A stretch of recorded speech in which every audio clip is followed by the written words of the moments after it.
Hi everybody, I hope that you guys are doing good. Thank you so much for clicking on to this live stream.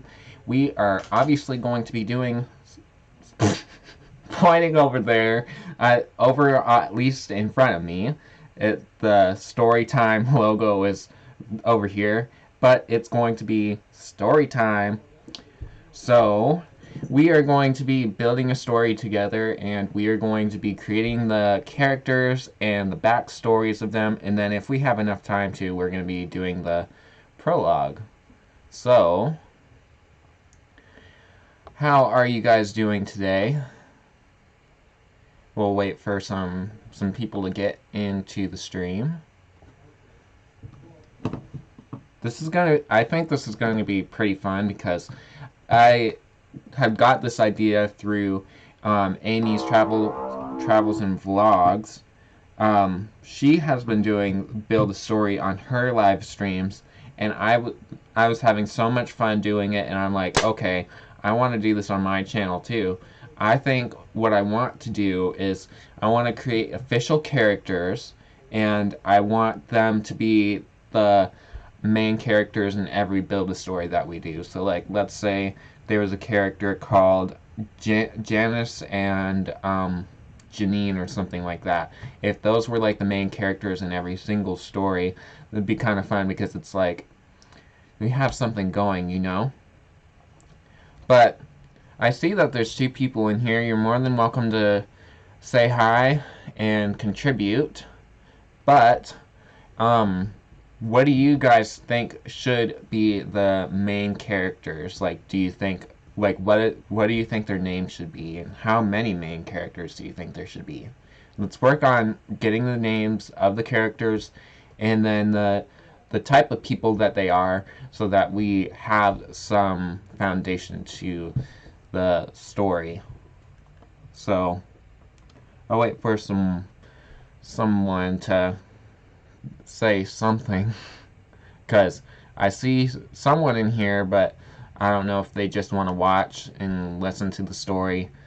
But that's totally fine. You don't have to say anything, because I know that some of you guys like to remain anonymous.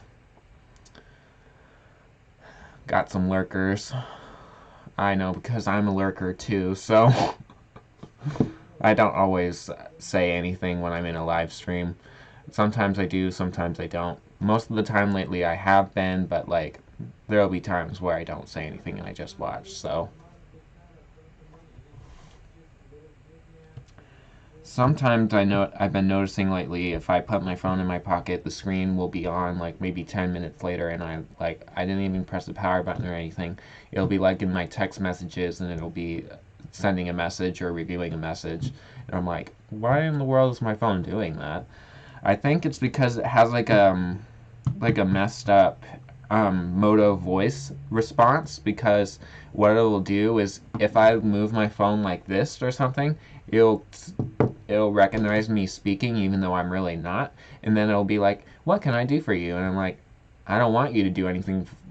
I don't want you to do anything for me right now, because I don't need you. And so my phone is just pretty weird. So we're not going to be able to build a story, though, unless if there's some people communicating to me, because I don't want to be the only one who comes up with the story. I want my subscribers to be able to, or the people watching to be able to contribute too. So, but it's okay. I'm not gonna hurt you if you say anything. So I understand though, because if this was happening in real life, I'd probably have a hard time contributing to a chat too. Sometimes I imagine what these live streams would be like if they were in real life. Julian, welcome. I'm glad to see you here. This is going to be real cool because you contribute a lot to a story. I remember the last time that we did the build story with Amy, and oh my gosh, it was so funny. We're just like so blunt, and like if they answered wrong, they would die, and we'd be like, but it was very funny. So We are going to be doing a build story, and you are going to help me create some characters and the backstories of each of them, if you're the only one that contributes to the chat. So, how are you doing today, Julian?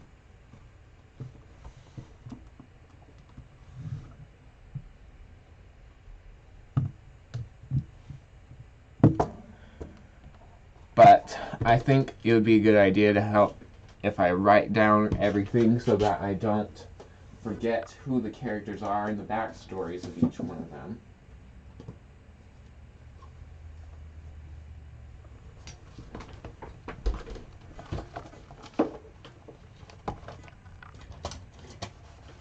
I'm doing okay too, Julian. Thank you for asking. So, build a... Oh, nuggets. Is that for us? Oh. Savannah! You need to get the mail! Oh, actually, I'll be right back. Sorry, you guys.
Okay, I'm back for a little second. My mailman dropped off a package, but it's not actually a package. Sometimes he'll honk, and that'll mean that he has a big package for us to either sign or something like that. But I have to go get the mail since I did see him come by. So I'll be right back once again.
Okay, I'm not going anywhere now. At least from what I know. Okay. So you looked up a random name character, and you got two names from it. Jonathan and Kyra. So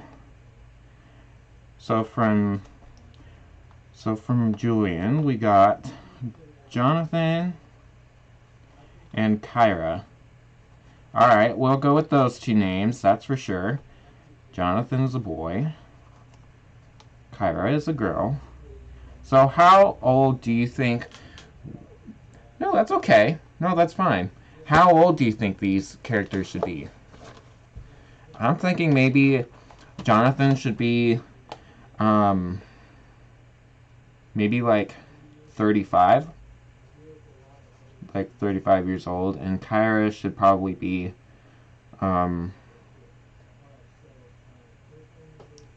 like maybe 38. What do you think?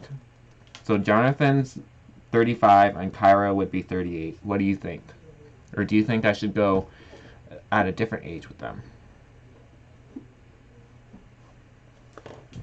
Got to turn the fan on because it's starting to get... The fan is... Not the fan, but the air is on, and have to get some air circulating in here. There we go. There we go. Dave, were you lurking?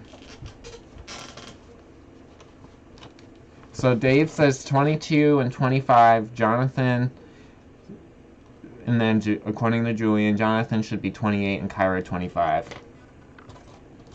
So Kyra for sure will be 25.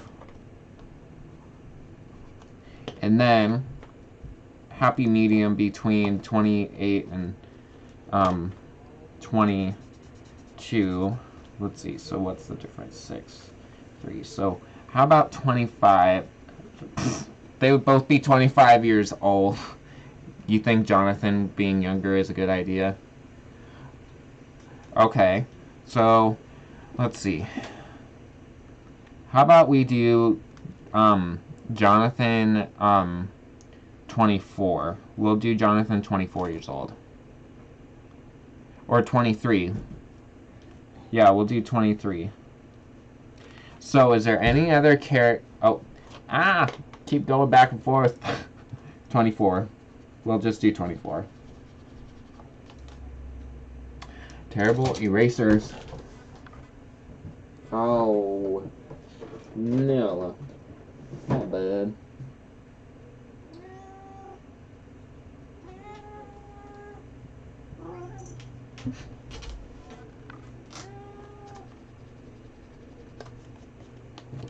Don't worry, we'll just do 23. Sorry. It's lagging a lot because remember you're I think you're Central Time, right?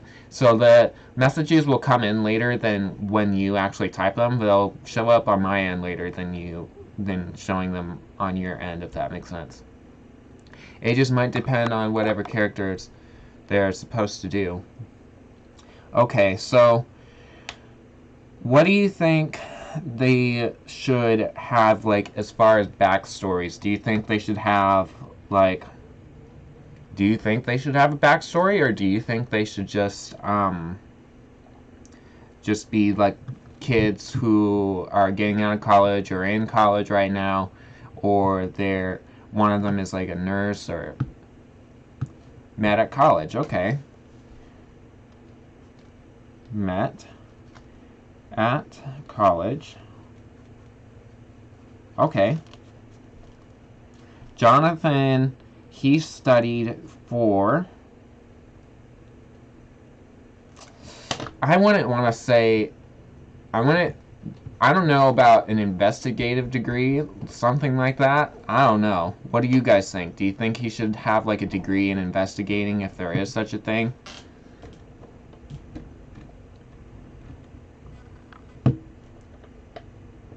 Criminal justice? What about you, Julian? What do you think?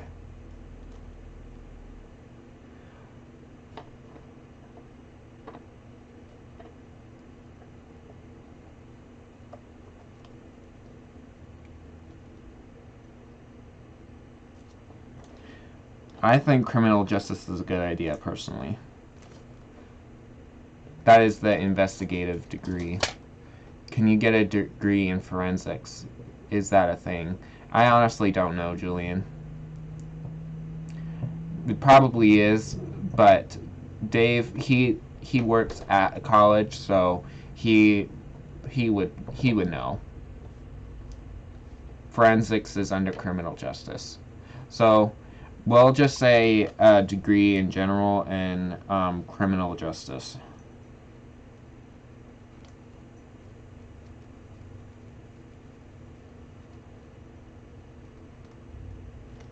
Now for Kyra, what do you think her degree should be in? Do you think she should be something like a, let's see,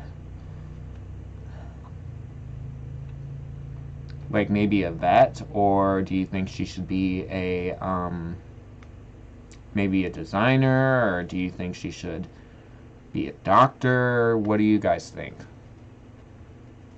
So, here, let me type out the specs for each of these characters.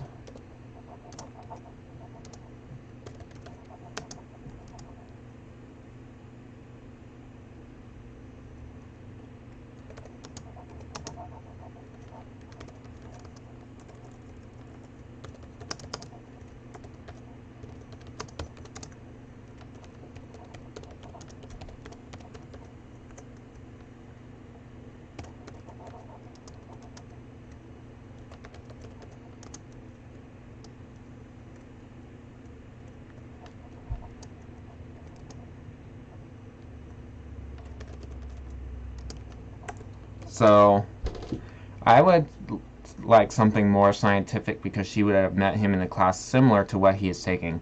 True. Degree in biology. How about chemistry? How about chemistry? What do you think about chemistry?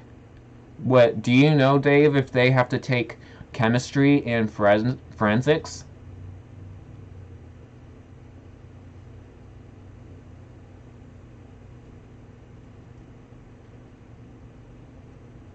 Because that I remember I actually took chemistry. That was a pretty pretty kind of interesting. Kind of interesting. Oh, you don't know? Well, then let's just go with biology then.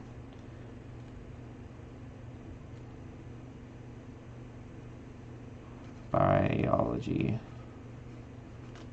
degree.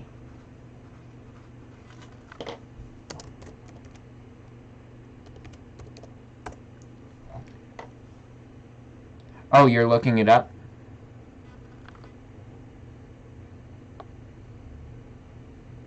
Organic chemistry.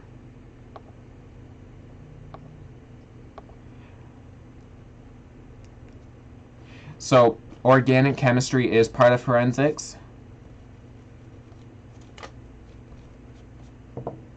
Crime scene processing. Okay. Yeah, so then we should do organic chemistry then. So, organic chemistry degree.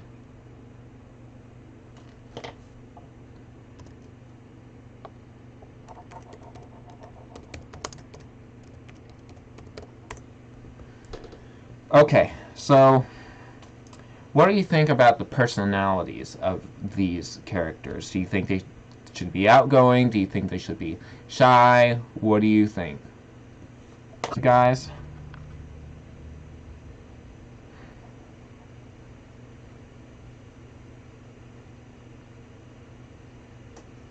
Okay, it shows that I'm live. Okay. Okay, it shows that I'm... Sorry about that, you guys. Okay, cool. Don't forget to like the stream, you guys. I see that only one person has liked the stream. So definitely give it a like, please. I'd very appreciate that. Thank you. Okay. So, Dave, you said you think... I think the girl is more bookish, perhaps laid back. Sorry. Come on. Perhaps laid back because she studies a lot. Okay, so Kyra.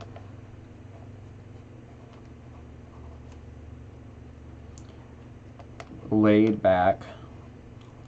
But I definitely think that she is laid back, but when she's not pushy. She's not pushy. But very confident. But yeah, very confident in her beliefs and responses.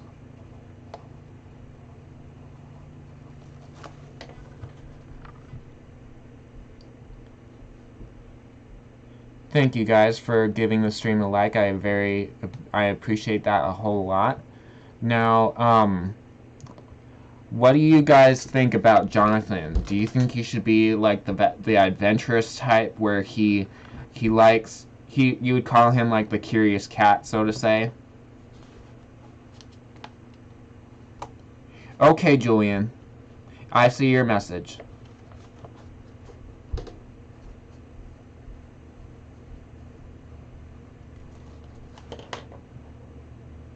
Yeah, so we'll say he is the curious cat. He is very adventurous. So what else would you say? He would always getting Kyra into scrapes. Yeah, or adventures. Gets Kyra into mischief. Quote, end quote. So, Dave, what do you think the other characters should be? Like, do you think there should be... I'm pretty sure there should be some more characters. However, I don't know what they should be. Like, should they be... should it be mostly girls or mostly boys? What do you think?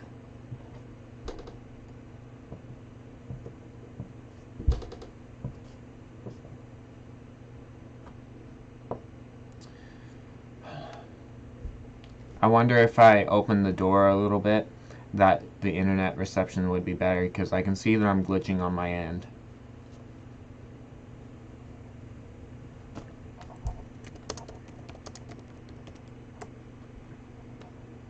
I think we need to come up with more characters. Hold on just a sec.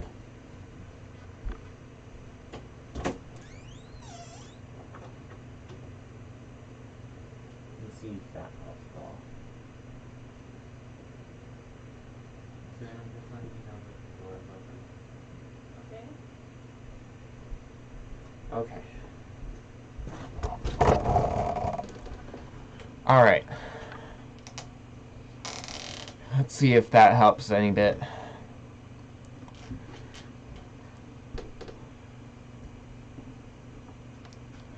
Can you hear me okay, Dave?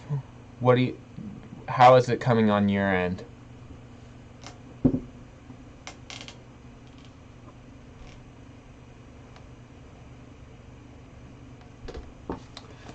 I think I'm gonna go ahead and work on some new characters. I like how in Amy's Build-A-Story characters are just in her stories. How there's someone named Nancy in it. Everybody calls her nosy neighbor Nancy. There should be somebody maybe like that in this Build-A-Story series. I don't know. I think I'm going to make things interesting. I'm going to create a character like her, but it's her long lost sister, just to be very interesting. So it's going, she's going to be older too. The professor could be the villain. Well, here's the thing. I like, huh? Let me think about that. So Nancy, well, let's see what could her sister's name be? Like, it's going to be exactly like Nancy. So she's going to be nosy, but she has a good side to her. But she can be very not super adventurous, but like she I mean, yeah, you would call her adventurous, but you could call her nosy adventurous. Mabel. Okay, Mabel. So she will be, I'm going to say she'll be 62 years old. She will be a neighbor of Kyra. Jonathan and Kyra, they don't live together, but they live nearby.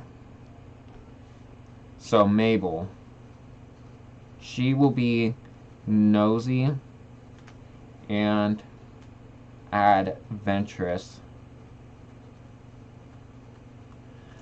I'd say maybe she has a good side, but sometimes she doesn't always listen. She doesn't always listen to other people.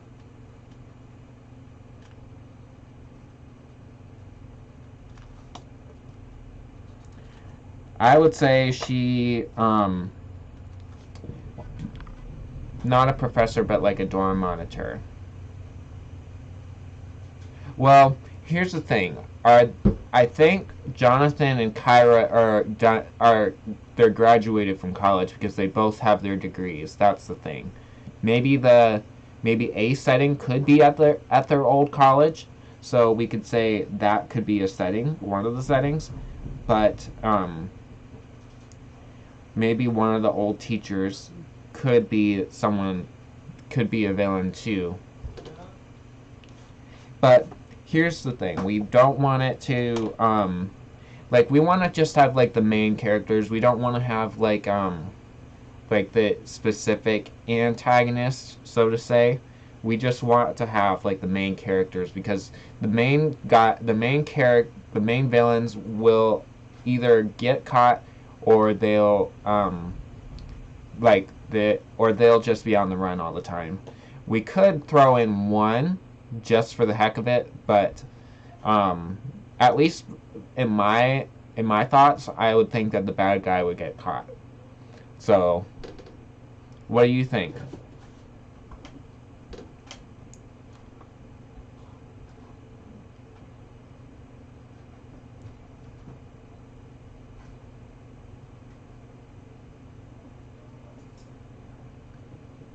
Well, we'll say that she works at the college. Works as a professor.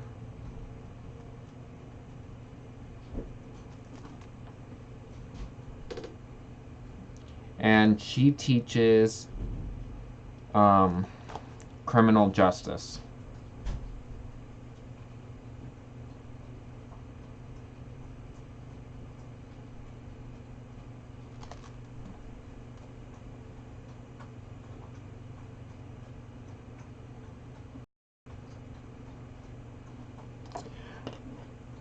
Rocky, you were being a, I don't know if I wasn't just receiving your messages, or if you weren't talking at all, or and just listening. So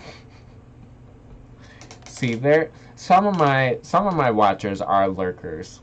I know some of my watchers are lurkers. So Mabel, let's see, what else can we say about her? So far for her personality, She is nosy and adventurous. She doesn't always listen to other people's advice. Kind of like Nancy, but what could we... Okay, Rocky. Too bad you weren't able to contribute, because I'm sure you would have some good ideas. If he is always snooping around and getting Kyra into escapes and is kind of investigating a lot, then he may be a bit paranoid and suspect a lot of people associated with Kyra. True. So we could say we could call him just paranoid, in a sense. A little paranoid.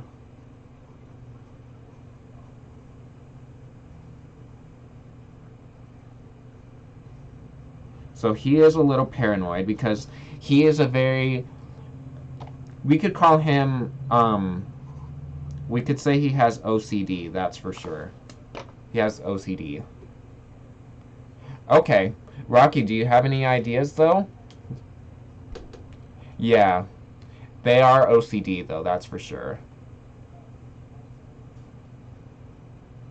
So... we have Kyra, Jonathan, and Mabel. Mabel is 62 years old, Jonathan is 23, and Kyra is 25.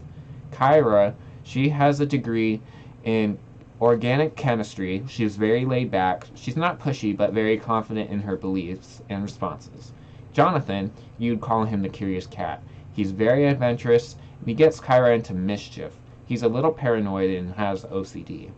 Mabel, she's 62 years old. She's a neighbor of Kyra. She works as a professor teaching criminal justice at the local college. She is nosy and adventurous. She doesn't always listen to other people's advice either. You kind of have OCD, but not that much. Yeah. So, maybe just one more character. Maybe just one more. Mabel is a bit standoffish of Kyra because she has a secret and might be worried about Jonathan. Interesting. Okay, so a bit standoffish of Kyra. So we are building the characters of my new Build a Story series on my live streams. We are working on building the personalities of these characters that I have written down. So the characters that we have written down, Rocky, are Mabel. She's 62 years old. Jonathan, he is 23 years old. And Kyra, she is 25 years old. Jonathan and Kyra met at college when they were both studying in the same class, but having different schedules at the same time. Jonathan, he was studying criminal justice. Kyra was studying organic chemistry. They're both graduated from college, and Mabel, one of the teachers from the university, is actually a neighbor of Kyra, and you would call her nosy and adventurous. So we're just working on the backstories of these characters, and once we're finished with this, we'll get the prologue started. Bit standoffish to Kyra because she has a secret. It might be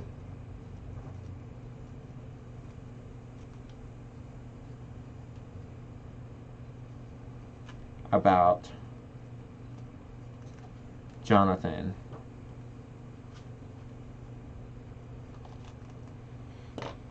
Yes. Yeah, Mabel is the college professor. In the family group chat. Where was that? In, like, are you just talking about Skype, or are you just talking about in another live? Drama, drama, drama. But, Julian, I'm going to update you on the characters that we have so far and the personalities of each of these characters. So, Julian, Mabel is the long-lost sister of Nancy. She is 62 years old and is a neighbor of Kyra. She works at a nearby college teaching criminal justice. She is nosy and adventurous like Nancy, but she doesn't always listen to other people's advice. She's a bit standoffish with Kyra because she has a secret and might be worried about Jonathan. Jonathan, you'd call him the curious cat. He's very adventurous and gets Kyra into mischief. He's a little paranoid and has OCD. Kyra, she's very laid back. She's not pushy but very confident in her beliefs and responses. You would kind of call her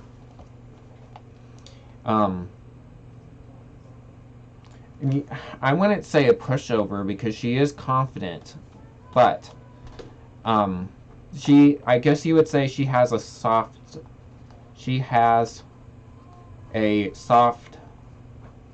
spot for Jonathan.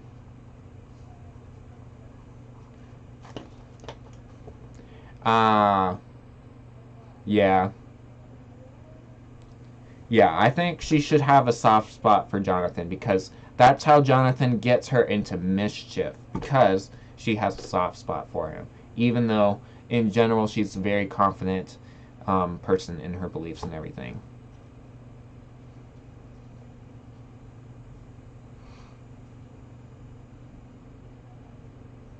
Are they not dating already? How about not yet? Not yet, Dave. I think we should keep things interesting and say that they're not dating yet. Yet. Just so that it's a little interesting.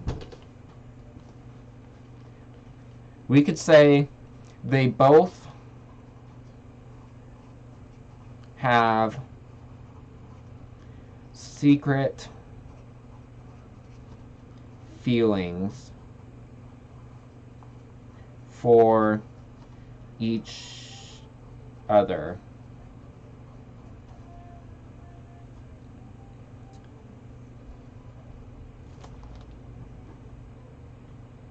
I know this isn't 1899. I know it isn't 1899. I know, but it's like, what I'm thinking is they should probably start dating within the next couple of stories, or someone comes in and interferes with their crush on each other. This is present. Long courtships are unusual, I guess, if they knew each other. Oh, an interlooper. Yeah, that's what I'm thinking, Dave. I think maybe there should be another girl who swoops in, tries to get Jonathan to like her. That's why I say not dating yet. So we have Mabel, Jonathan, and Kyra. Do you think there should be any other characters? We could probably, I know Amy may not like this idea, but maybe Nancy could be like a visitor of this series if she doesn't. I don't know. What if Jonathan has a girlfriend, but they are in a bad relationship and he wants to be with Kyra?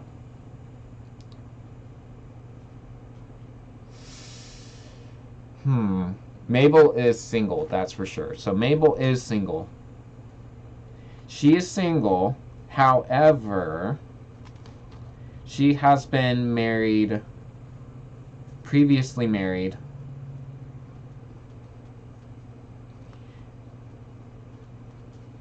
Married 2 times.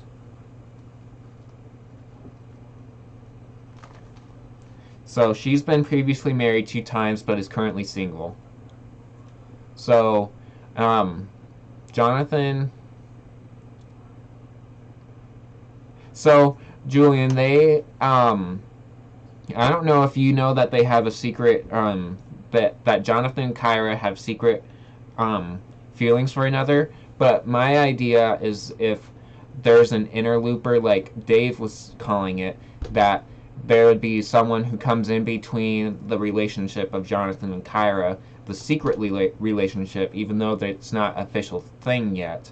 Maybe it should be where someone comes in and gets Jonathan to like her instead of Kyra.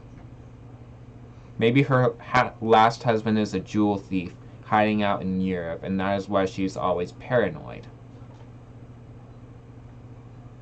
Good idea. So she is paranoid. X is a jewel thief in Europe.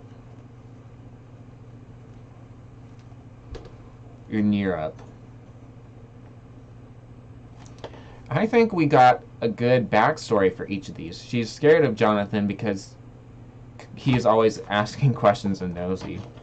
Scared Jonathan because he always asks questions and is paranoid. Oh, and not paranoid, but nosy, and is nosy. Like her, like Mabel. Hi, Noah. Hi, bud. And he tells Kyra there's something off about Mabel.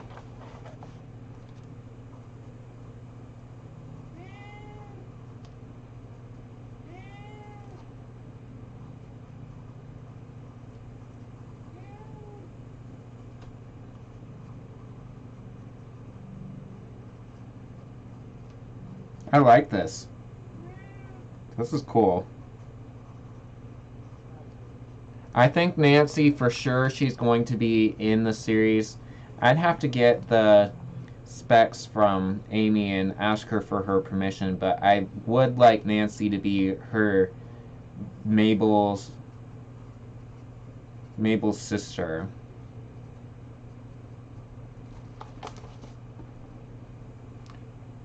What if Nancy's Jonathan's mom or aunt? Mabel's sister. Yeah, that's what I was thinking. I think Nancy, kind of like nosy neighbor Nancy from Amy. I think the story should be connected to Amy in some way, where maybe Nancy could be like a visitor every once in a while. Maybe stays over at Nancy's like every once in a blue moon, or comes and visits her on a birthday or on special occasions, something like that. So Amy, she has a series on her channel, and she has a few characters. She has nosy neighbor Nancy, which in my series is Mabel's sister. There is Detective Doofus, but his name is not Doofus. And then there's another detective, I can't remember her name, but she is a part of the series too. They're both detectives and they both solve mysteries together. Sometimes nosy neighbor Nancy will be a like she'll help with the detectives' cases, but lately Nancy has been into some mischief. And there's a neighbor of Nancy's named Karen. Karen is now becoming friends with Nancy, and Karen has an ex named Frank. So, but Karen and Nancy are good friends right now. Frank is actually was a secret pastor, and that Karen build a story got weird and confusing. It kind of was hard, Julian, because I had what I was thinking, Julian, for that story was you were taking it in a good direction, Julian. I just think that Amy didn't have the same thing in mind that I did. What I was thinking was that there'd be a bookmark placed in that book, in that Bible, and then what specifically got me into the direction of what I was thinking, which was Frank actually having an underground prostitution business. I was the scripture that said, "Love one another more than you do yourself," and that kind of like if people were referred to him, that's why I said this is Frank and who referred you. That's why I was saying what I said, but Amy didn't have the same thing in mind that I did, of course. So that's why he became like a secret pastor, and Karen would not like it, and that's why he was having a secret business. The homeless guy had a crush on Nancy, and then he was the gardener or something. Yeah, I didn't understand that part either. That did get a little weird at the end. I was just rolling with it because, I mean, of course, I don't want to. I didn't know where to go besides that, so I was just trying to be funny and just be like, have him say to Nancy that, "Are you from Tennessee? Because you're the only 10 I see." So I was just rolling with it. I didn't think that that would happen. So, well, it was this. I think it was a new person who had said that. Maybe Mark said that, but I'm honestly not sure. But yeah, I knew. I was like, oh man, the story did not go in the direction that I was thinking. So, in what I was thinking in my mind was that they were going to do some investigation on the streets about his this business, is that like Nancy, of course, being nosy and be like, is there any business that I should know about if I wanted to get drugs or something like that? Yeah, Tyler, I think he said that. Yeah. I I didn't remember who said it, but yeah, I think Tyler said that. But yeah, it was like I had that in mind, but the story went completely different, and then I'm like, oh man, no. How am I gonna take it into that direction now? Because Amy was thinking of Frank being a secret pastor, and I'm like, I mean, it kind of makes sense, but the reason why I said referral was for that reason, because not anybody could just call and be like, what would you like? You know, you would have to be like, who referred you? Kind of like a, um, just a secret type of thing, secret type of business. Of course, if you were a secret pastor, being a secret pastor is not really a thing. You wouldn't be, you wouldn't be like, who referred you? You'd always be willing to do your services out in the open anyways. So, pretty interesting though how that story turned out. But what do you guys think about these characters? Do you think we should start our prologue? Like, do you think we should start our story now? At that part when Frank said who referred you, I thought he was a drug lord or a leader of prostitution ring. Yeah. I was thinking about taking it in a more dark direction. She had a good mind about it. I know when I told Amy about my idea, she's like, "Oh, I'm good. I'm glad that I went in this direction instead of mine."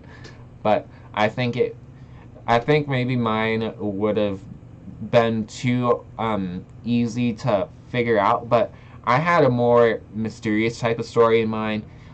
That story that ended up going was kind of like there wasn't really a deep issue to solve. It was kind of like just things happening. Like it just weird things were happening. It was like you're in a dream and you're watching everything happen, and you don't know how to respond to it. That's just how I would call it, because there was no deep conflict. Even though the story ended good, I was hoping to get a deep issue weaved in there. That's what I like personally. I like the mystery type of stories. The last story, though, was so funny. I love how Nicole was like the boy said, "Can we touch your beard?" And then they got zapped by lightning in the end. The end. Zap. I was on.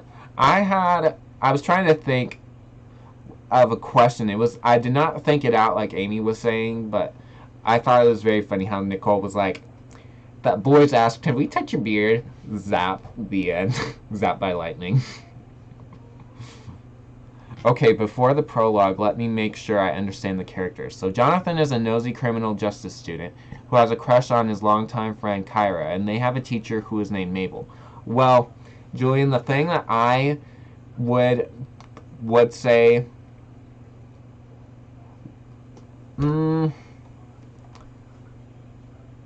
I think we should probably go with that. But the thing is, though, if I if we want to get them to solve mysteries at all, I think Jonathan needs to have like maybe a job or something like that in like as a criminal investigator, and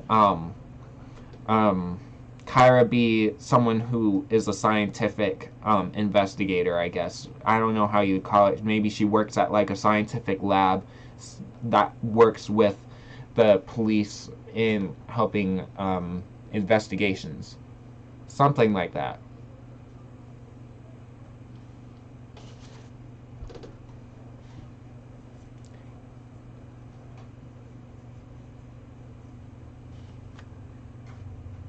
So, for sure though, Jonathan has a secret.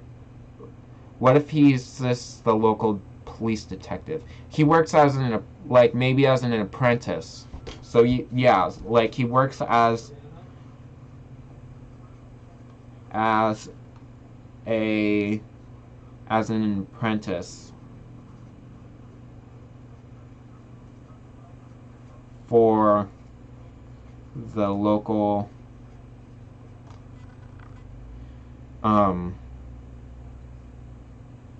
detective. He went through school and is obsessed with cases, and his dad is a detective. He wants to get onto it, but is yet to actually start working. Still, he is suspicious and sees crimes everywhere. So, let's continue with Jonathan.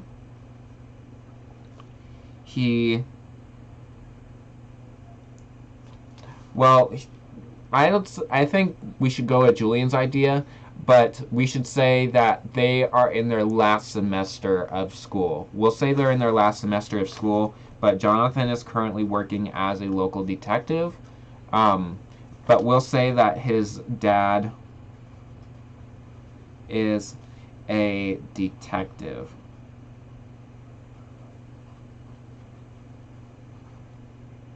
Or an internship. Right.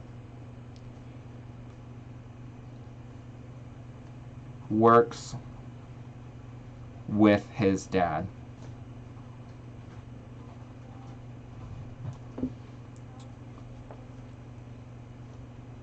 He sees crime everywhere. Good. We have a direction for this. I think we should start getting on the prologue. So, Julian, for your understanding, I'll read everything that I have on this paper, front and back. He would be a beat cop with a partner. Are you talking about the dad? But I'll read off the characters that we have so far. So, nosy neighbor Nancy from Amy's series is the sister of Mabel. Mabel is 62 years old. She is a neighbor of Kyra, and Mabel works at the local college as a professor teaching criminal justice.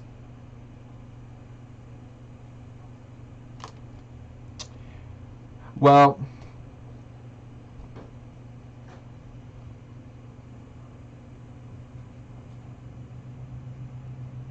true.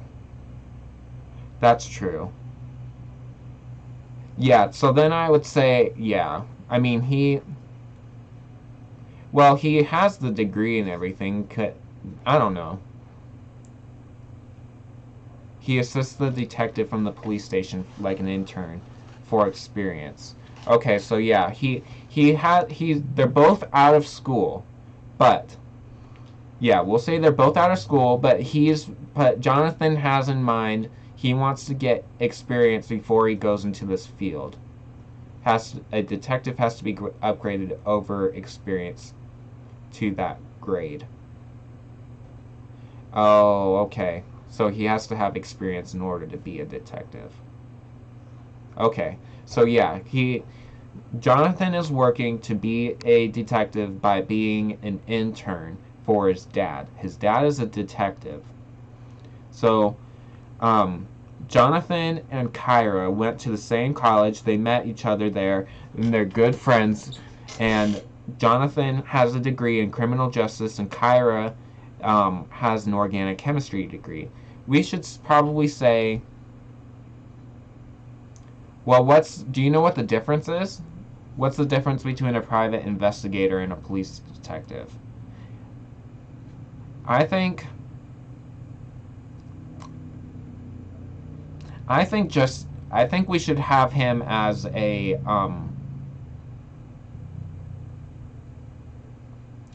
I think we should have him maybe his dad uh, hmm. So I would say this takes place in let's see. I say well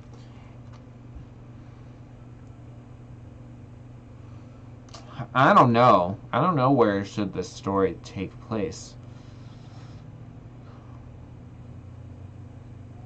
What do you guys think? I think maybe like on the East Coast, like maybe in New Jersey. Pacific Northwest. Or New England. I was thinking maybe, yeah, maybe something like New Jersey or something like that. What do you think about the Midwest? So we could say either New Jersey or we could say somewhere like Illinois or somewhere like Illinois or Missouri or Iowa, something like that. Boston, college town. Yeah, that would make sense. Or we could do it in Louisiana, where I'm trying to, or Oklahoma. I don't know, Pennsylvania or Ohio, Illinois, something like that. I don't know. Those are both good places, but I think I'm gonna go ahead and research colleges in the U.S.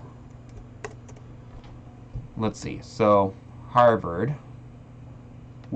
Where is that? Harvard is. So how about Harvard? So they both are in Massachusetts, and they both live in Cambridge, which is where Harvard is. Mabel teaches at Harvard University, and they all live in Massachusetts. A bigger city is better because it gives Mabel a better place to hide. So you say Connecticut?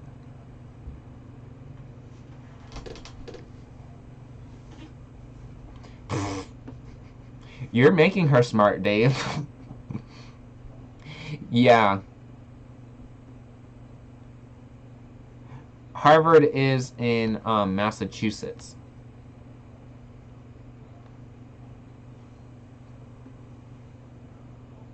Oh, so you say Boston, not Connecticut. I don't know. I kind of like the Harvard idea more, personally. If she teaches at Harvard, she is super intelligent. True. Yeah, so I think it should take. We're good, Magnum. We don't need a private investigator. Thank you. Massachusetts is is more populated than CT, more than Connecticut, I think.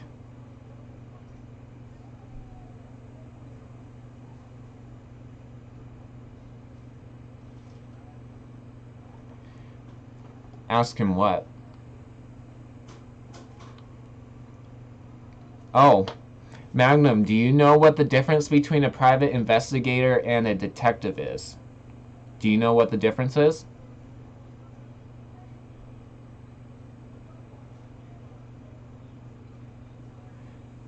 Yeah, I think it should take place in Massachusetts. In the city where Harvard lies, which is in Cambridge.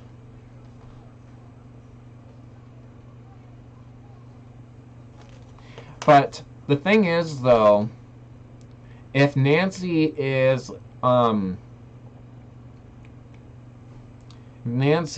Mabel's sister, how would Nancy be able to see Mabel unless if they lived in the same state? Julian, um, do you know where Nancy lives in Amy's series? I investigate privately, whereas a detective does it openly. Oh, okay.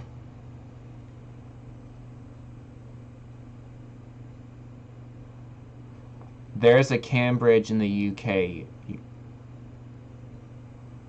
It's where a very famous and old university is. I actually didn't know that.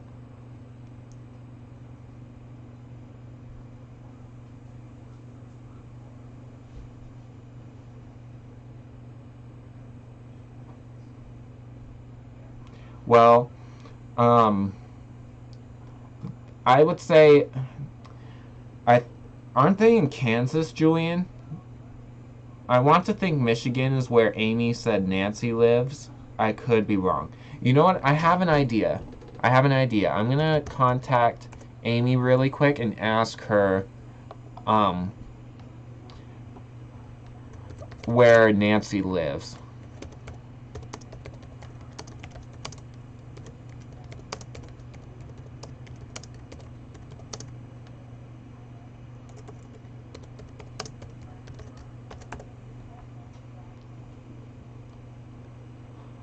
That way, it could be.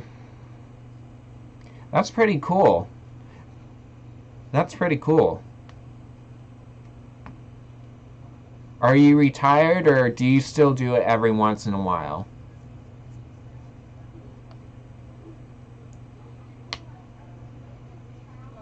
Hopefully Amy responds. I don't know if she will, but we'll wait for her to respond. But back to the let's see, what other questions do we have to answer? Oh, so we have to figure out if um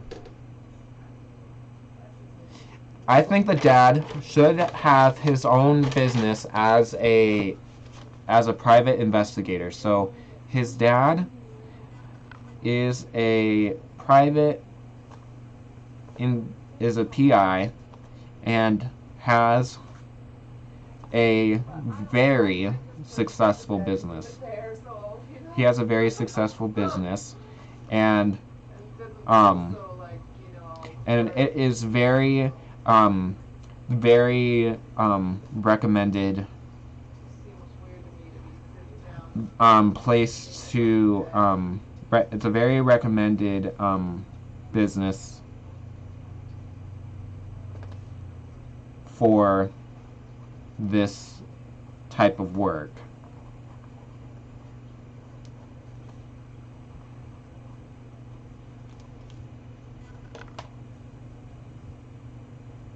You do it on occasion.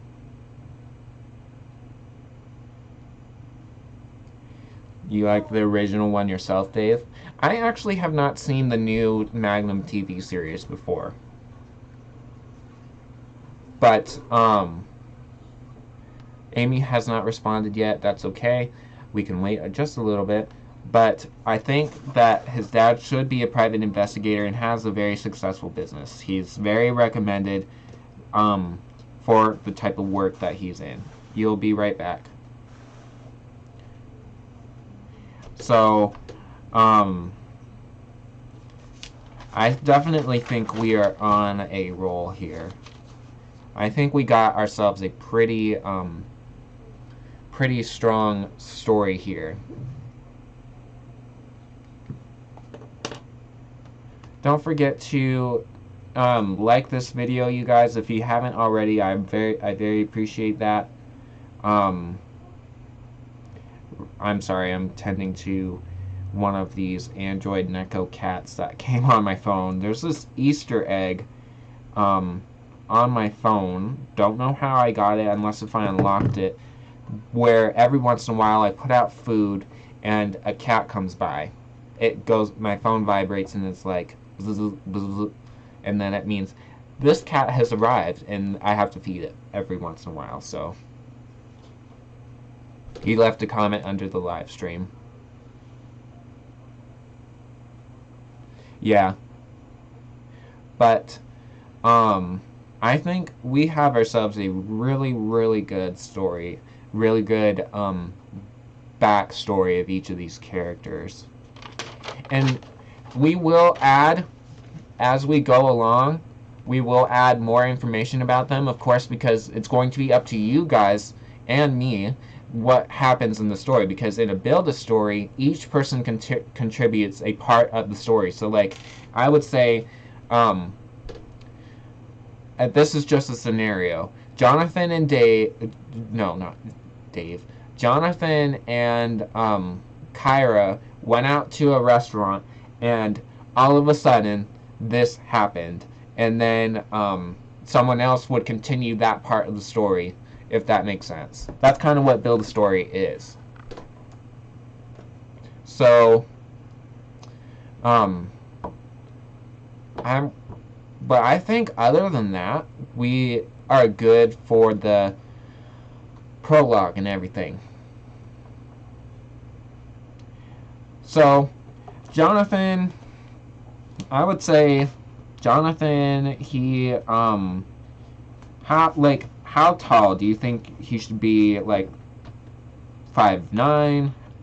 That's a good idea, Julian. That way we know what they look like when describing each of the characters. What do you guys think? He should be 6'1"? How about you, Dave? How about you, Magnum? What do you guys think?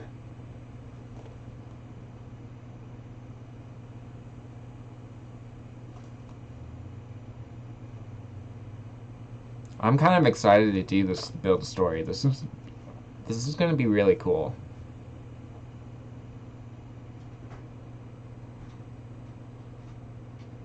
"6'1" sounds good. How about you, Dave?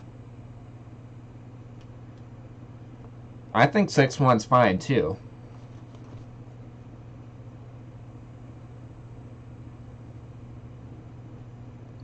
How tall do you think Jonathan should be? Do you think 6'1" is a good height?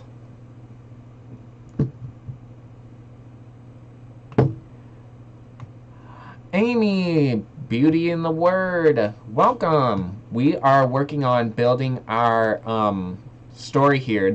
We're working on the height of Jonathan. So Julian says he should be 6'1". Magnum thinks he should be 6'1". Kyra should be short, around 5'7". That is, yes, it is American inches. So 5 feet would equivalent to 60 inches. So Kyra would be 67 inches tall.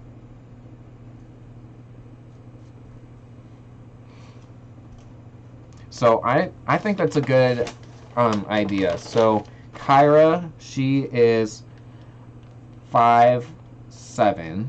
Jonathan is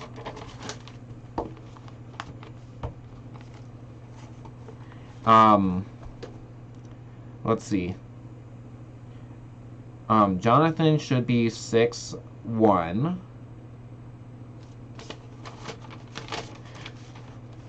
So, Amy, I have a question for you. I have a couple questions, actually.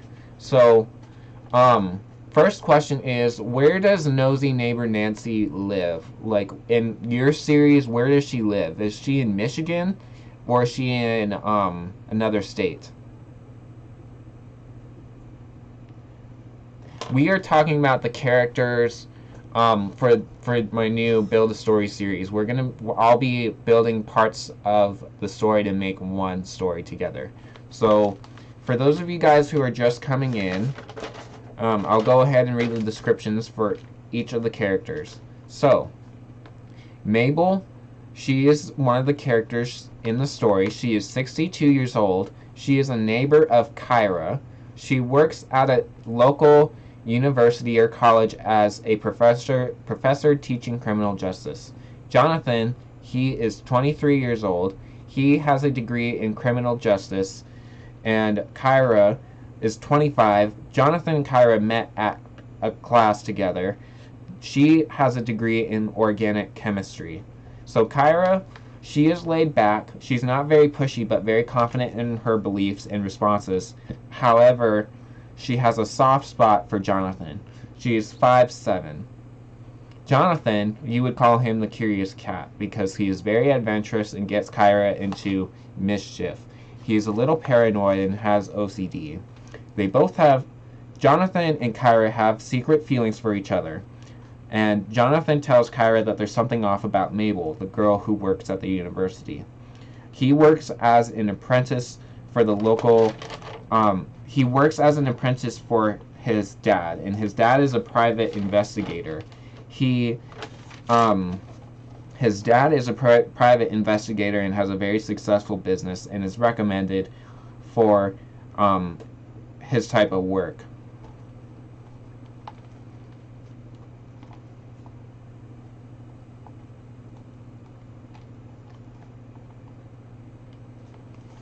Oh, you never considered it? We had been talking about Mitch. Oh. Oh, it was crazy? So, Amy, I was thinking, if you don't mind, if I could incorporate Nancy somehow into my stories, like, have Mabel be the sister of Nancy. So, I was thinking somewhere like, let's see. So there's Illinois. I'm looking at universities. I'm thinking that Mabel, Jonathan, and Kyra have to be somewhere nearby a university, but in a local area.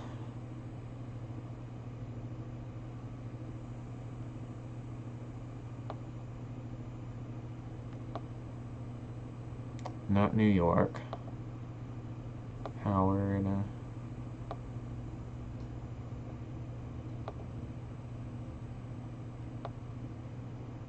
Let's see, that's in Washington, D.C.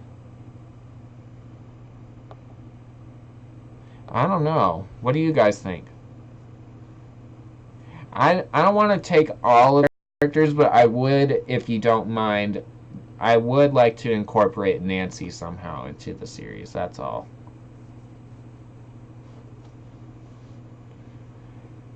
I picture Kyra having brown hair. Ugh.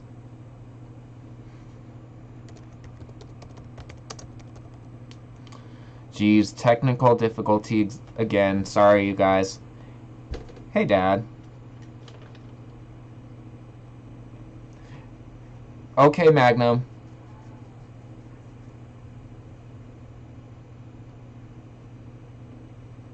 You picture Kyra having brown hair.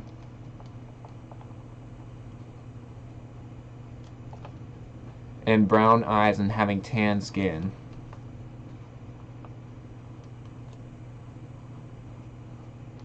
Tan skin. Jonathan having blonde hair.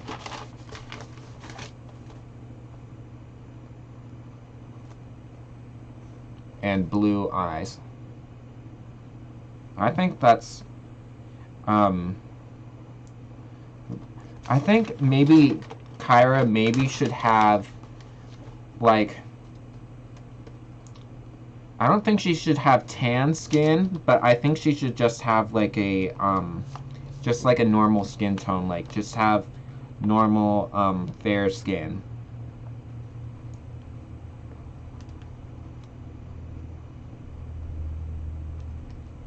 If that makes sense at all. Jonathan has Nordic ancestry.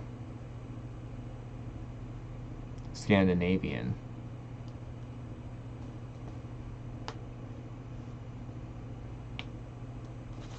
You guys have really interesting ideas. You guys are like, it seems like you guys know these characters more than I do. Like, literally. So we'll say that Jonathan has some Scandinavian ancestry. Makes sense with his blonde hair. I don't think she should have glasses. I don't think she should. I don't see her personally with glasses. I picture her having flat. I picture Kyra having some very thick hair, but it's long, like down maybe to the middle of her back, and she has like maybe some bangs. I don't know. Mabel. You guys are saying Mabel.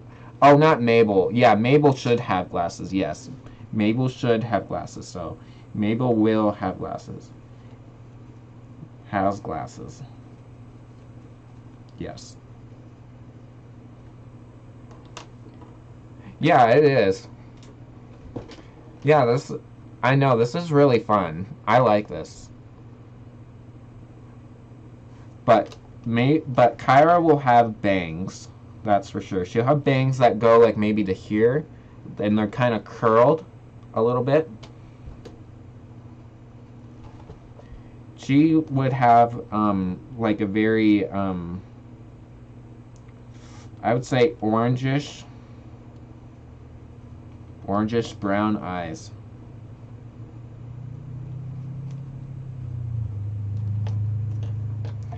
Alright, Dad. Sounds good. So what do you think about Mabel? What do you guys think about Mabel? Do you think she should have short curly hair? Okay, that's fine. But do you think she should have some short curly hair? Yeah, so she has short curly hair. What color do you think she should Mabel has curly gray hair with black streaks. Thick eyebrows. Okay, so she has curly gray with black streaks in her hair.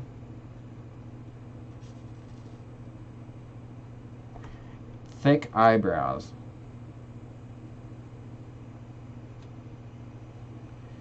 Long eyelashes. I say she should have long eyelashes. Very long. Very long eyelashes. Raymond, welcome. Lots of perfume, like she overs like old perfume. Of old perfume. Raymond, right now we are building the prologue of our story, of my new Build a Story series. So Mabel is 60, she is 62, Julian. I think it is a good idea also. Dylan is going technical on us. Just throw the story and let it falls where it goes. Well, Dave and Julian are contributing a lot of ideas too, so. But I think we can start the series. I think we can start it now. What do you guys think? I'll go ahead and read you guys the descriptions of the characters just so that you guys have an idea about the characters so you guys can contribute equally. So the first character is Mabel. She is 62 years old and is Nancy's sister. She is a neighbor of Kyra, and she works at the local university as a professor teaching criminal justice.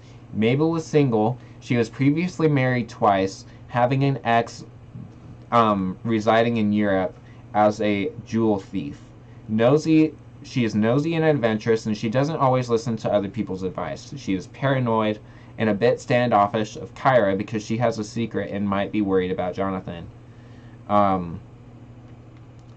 Mabel has glasses. She has short, curly gray hair with black streaks in it, thick eyebrows, very long eyelashes, and lots of perfume.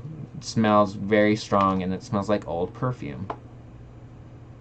No one knows he's a jewel thief.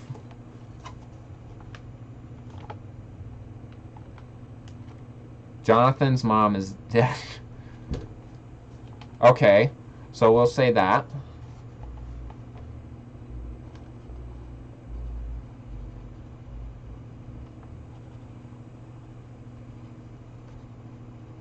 Okay, so I'm reading this so that everybody has a good idea of the characters. So Jonathan, he is 23 years old. He met Kyra at the same college that they went to. He graduated with a criminal justice degree. He is called the Curious Cat. He is very adventurous.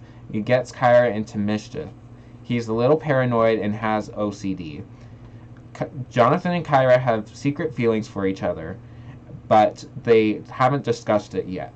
Jonathan tells Kyra there's something off about Mabel, and he works as an apprentice for his dad, and his dad is a private investigator. His dad has a very successful business and is recommended in his area for the type of work that he excels in. He is 6'1", has blonde hair, blue eyes, has a Scandinavian ancestry, and his mom is dead. So Kyra, she is 25 years old, and she has a degree in organic chemistry. She's a very laid-back type of person. She is not pushy, but very confident in her beliefs and responses. She, even though is like that, she has a soft spot for Jonathan. She is 5'7", she has brown hair, brown eyes, normal fair skin. She has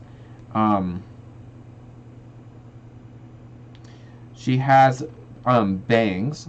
She has orangish brown eyes too. So I think we have ourselves a good story here. So who wants to start first? Thank you so much, you guys, for the likes. I very much appreciate it. But I think this is going to be really fun because there's actually a lot of people in here who would be able to contribute different ideas.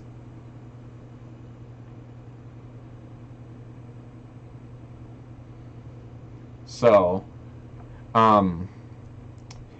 Amy, have you thought of a place where Nancy lives? Because I want it to be nearby where Nancy lives. Where they live. And Amy, you are more than welcome to borrow my story too if you want some. You can borrow some of my characters and stuff. That's totally fine. No one knows he's a jewel thief. That's a good idea. Or just the prologue or like the backstory of everyone. Sounds like they're done. Like we're done with that. But now we have to start with an actual story. We have the... But Nancy is yours. She's not mine. I want to borrow her every once in a while.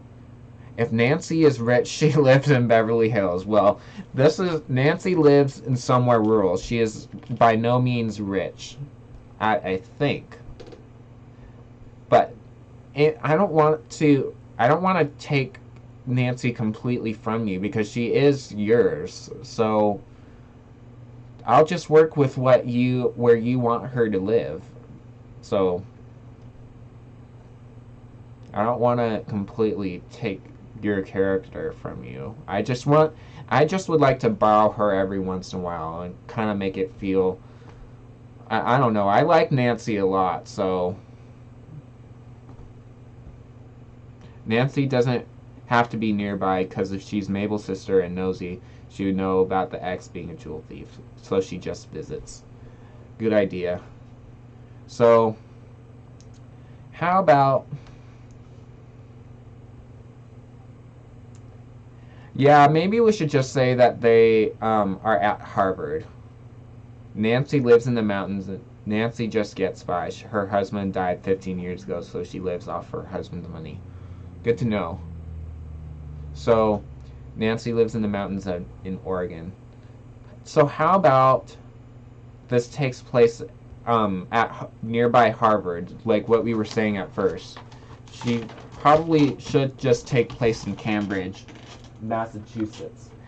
Aim not Nancy should fly in like maybe like once every couple months or once a month, something like that. Yeah, Cambridge, Massachusetts. She's in a rural place.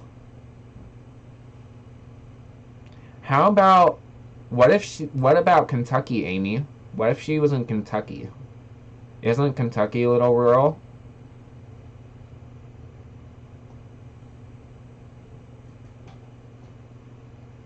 But I definitely think we got ourselves a good backstory. And I think maybe I'll go ahead and start the story first just so that you guys can think ahead. So you say Missouri for where Nancy should live. So let's think.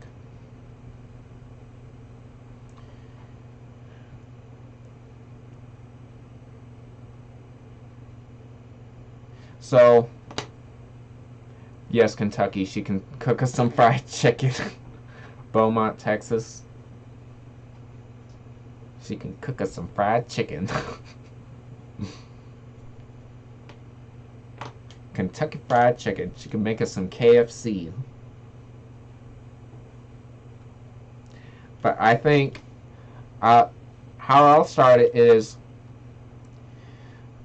Kyra and Jonathan are going to a cafe to discuss their homework. They sit down in the cafe and they wait for the waiter to take their order. They're debating over what to have on their meal and they're talking about their homework. They pull out their homework out of their bags and they start to discuss each of the problems that they have on their homework. Who wants to go next? Louisville, Kentucky. She does have a bit of an accent. So basically, the first part of the story is Kyra and Jonathan are going to a cafe. They sit into the cafe and they wait for the waiter to take their food. They're looking at the menu, and while they're thinking about what to get, they pull out their homework and they start to discuss with each other the problems that they have on their homework to see if they can help each other out. Louisville. Oh, sorry.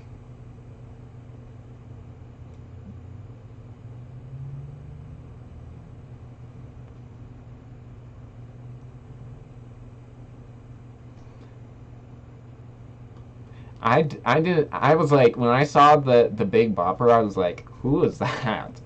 Louisville. Okay. Thank you, Julian.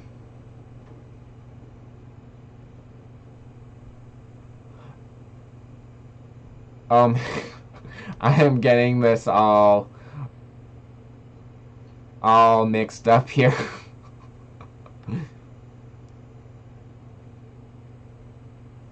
Laurelville. Famous rock singer was killed with Buddy Holly and Richie Valens. Oh, that's a bummer. That's terrible.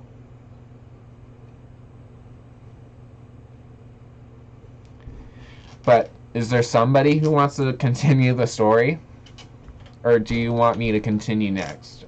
Or just continue the next part of the story? I've never heard it pronounced like that. I guess I'm wrong. Laurelville. That's interesting because it doesn't look like it would sound like that. Laurelville, Kentucky.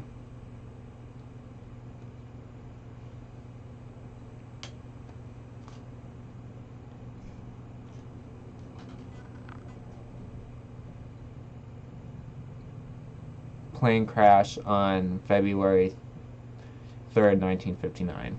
And so just so that you guys know, this is a current, this is taking place in the current time. So it's taking place in 2019. If that helps at all.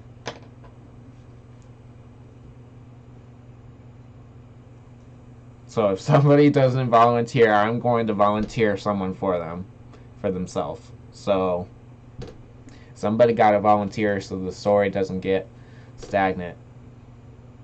Yeah. That's a bummer.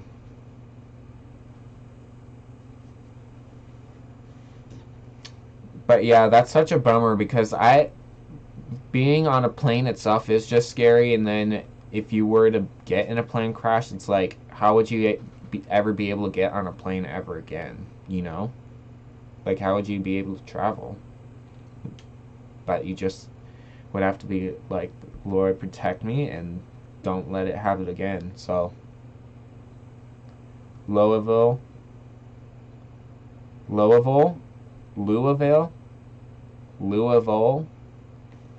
wow.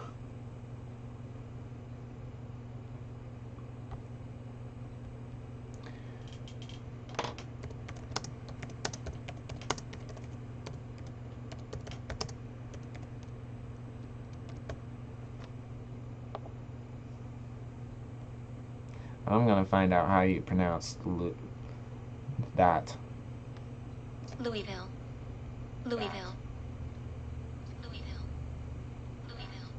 So it says, they say it sounds like Louisville.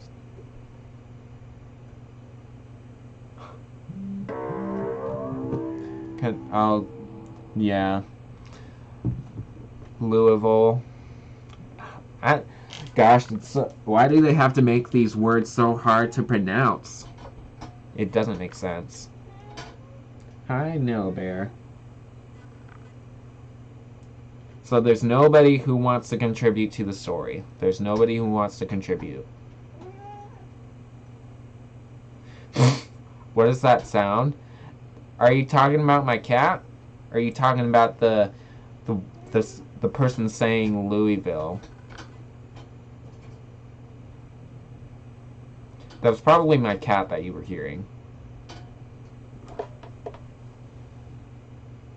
Oh, the ding? That's my chair.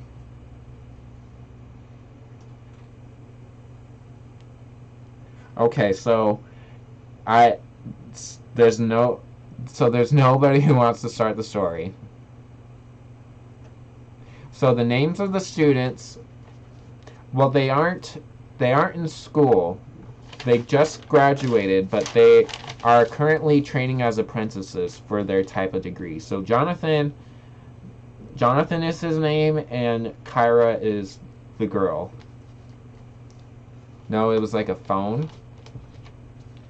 Oh, that was my phone. My phone has a weird ringtone. People are like, what is that noise? They're always fascinated with it. Hold on, I'll play it for you so we can figure it out.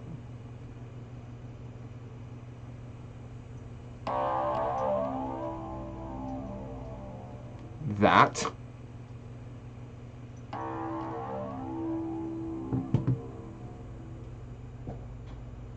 It's called Vega on my ringtones.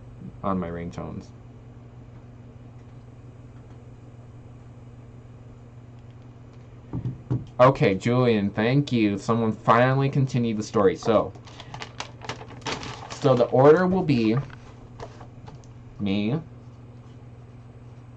Julian, and then the next person will be in order next. Kyra. So it's Kyra, not Kara, it's Kyra. They ordered drinks and took out their textbooks to study when Jonathan got a text message from his dad. Okay, so we are going somewhere. Who wants to contribute next?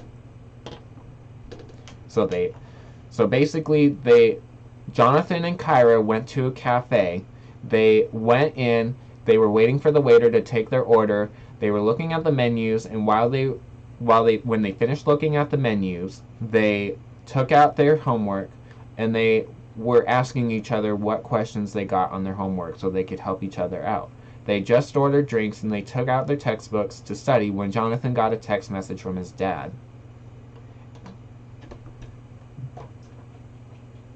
So, who wants to contribute next?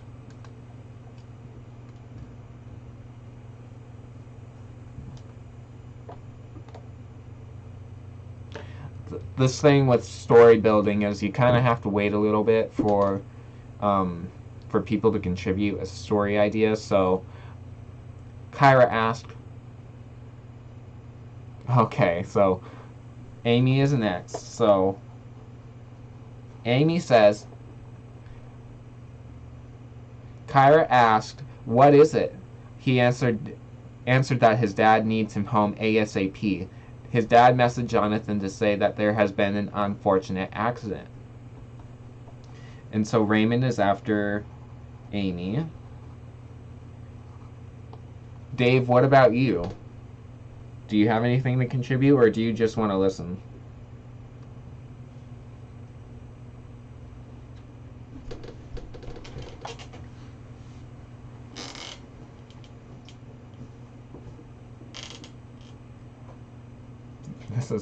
So do you want to come up with the next event that happens in the story, or do you just want to follow along in the chat? So basically, Jonathan and Kyra, they went to a cafe, they sat down, they were waiting for the waiter to take their order, and they were looking in the menu, and while they were waiting for the waiter and were deciding what they wanted, they took out their homework, and they were not deciding, but they were going to help each other on their homework. They just ordered drinks and took out their textbook to study when Jonathan got a text message from his dad. Kyra asked, "What is it?" He answered that his dad needs him home ASAP. His dad messaged Jonathan to say that there has been an unfortunate accident. At the same time, an old flame of Kyra walks in the cafe. Okay.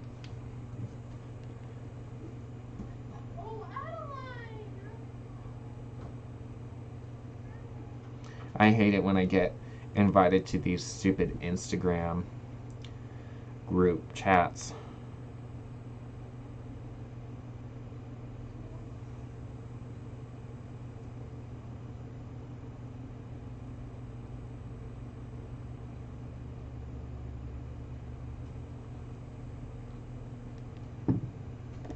So at the same time, an old flame of Kyra's walks in the cafe. Interesting. No, so they ordered drinks, and then Jonathan got a text message from his dad saying that he needs him home ASAP. Kyra asked, "What is it?" and then Jonathan said that his dad needs him home ASAP. Jonathan said to Kyra that there has been an unfortunate accident, and then at the same time, an old flame of Kyra's walks in the cafe. Yes, their books are still out from studying.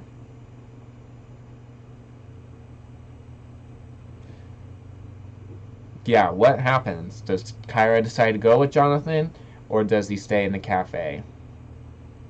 And if anybody else is in here, you can contribute too. You don't have to just follow along. If you really want to contribute, then definitely contribute. I'll write you down, and you'll become part of the people who contribute to the story.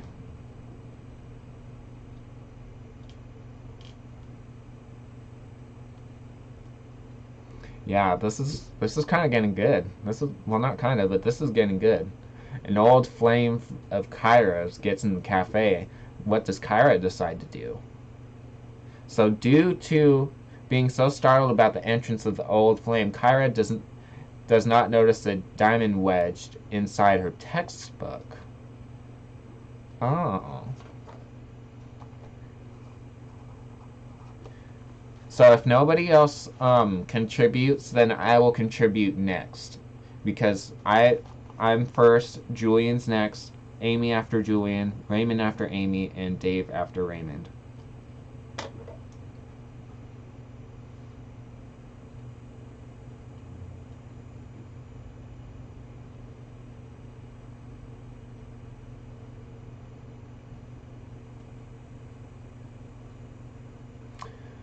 But we have to figure out what that diamond is.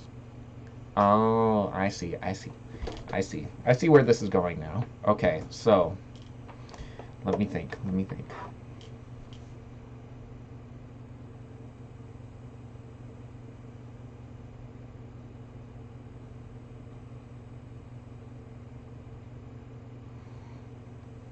So Kyra goes up to her to the old friend. They talk for a little bit, ask each other how they're doing, but Jonathan interrupts them brashly and says to Kyra, "We need to go. We need your help. My dad says that he needs backup. This incident is so bad that it's so bad that he needs multiple people ASAP in the ambulance or whoever." And he called 911. He says that he called 911, but they said that they won't help for like maybe 10. They won't be there until 10 or 15 minutes.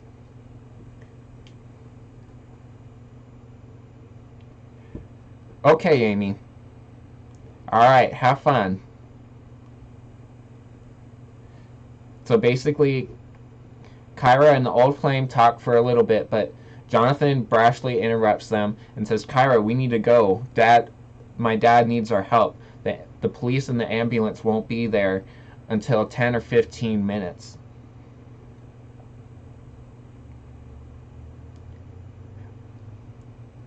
But Kyra, she takes her books and her stuff with her to the old flame, and the diamond drops out of the textbook onto the ground while she tries to put it in her bag.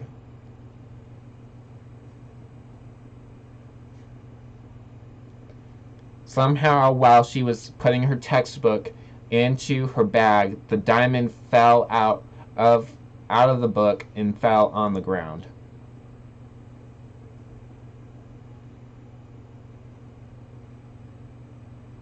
So the next person after me is Julian. So I'm pretty sure Julian's trying to think of the next event in the story.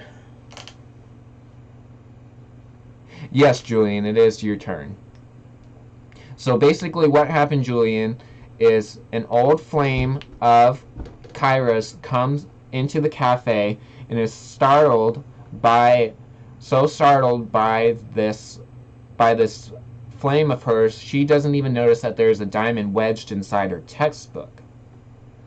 I said that Kyra decides to go up to the old flame, and while she puts the book into her bags and takes her stuff with her, the diamond falls out of the book and onto the ground. She doesn't notice that there's even anything in her book, and she puts the book in her bag. She talks to the old flame for a little bit, but Jonathan was looking at his phone, didn't realize that Kyra went away, and Kyra and the old flame get interrupted by Jonathan, and Jonathan tells Kyra that we need to go and my dad needs our help because the ambulance and the police won't be there for about 10 to 15 minutes.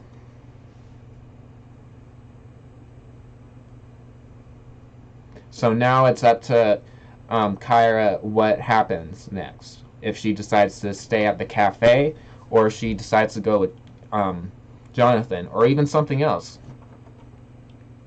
So Raymond says the glittering of the diamond catches Kyra's eye, and she picks it up, thinking Jonathan had bought it for her.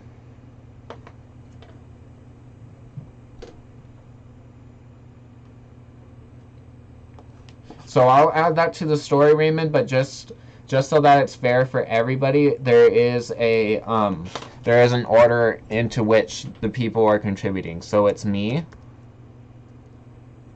then Julian, Amy,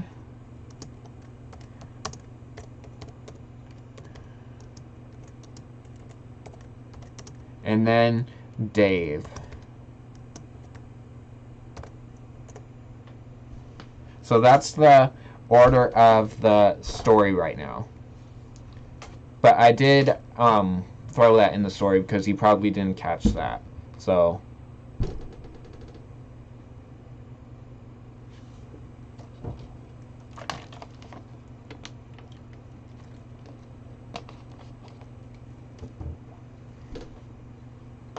but because Amy isn't here,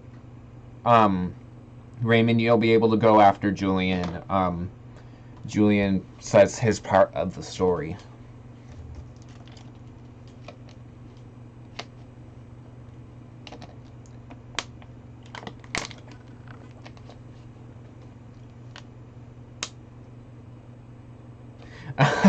You found it? Wow, that's cool. Yeah, I really like it too. I have not changed it for a while, honestly. I really like it because it's like boom.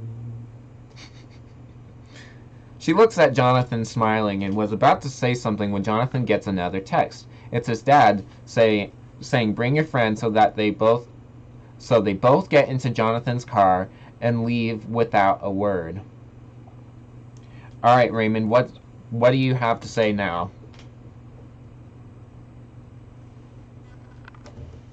What do you think will happen next? What do you think should happen next?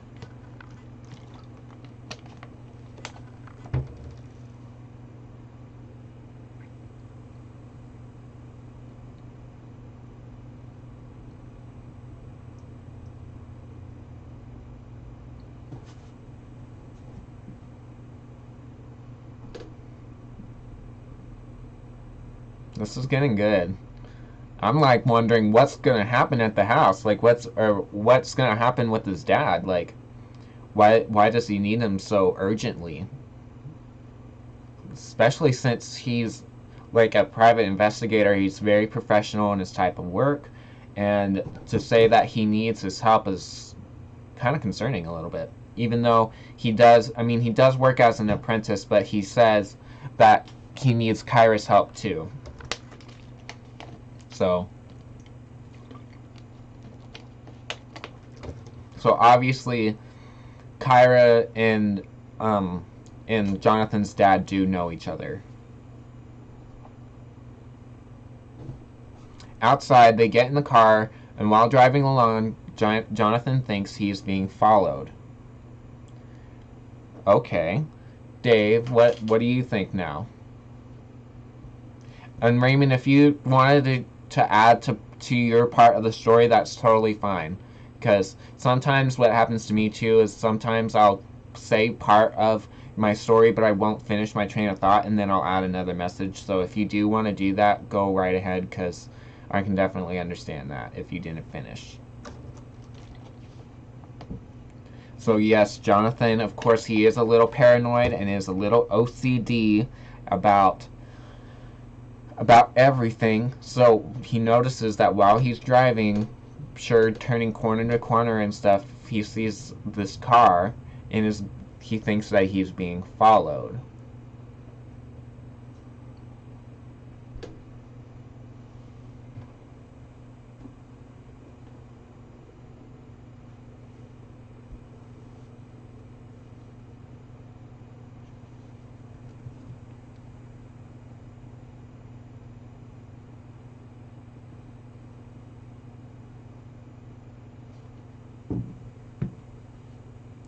Kyra is worried about the possibility of being followed too, so she forgets all about the diamond in her purse. So Kyra says to Jonathan do you notice this person following us? They seem to have been following us about half of the trip, all the way to dad, to your dad, where he is. His Jonathan's dad says that he is at the house.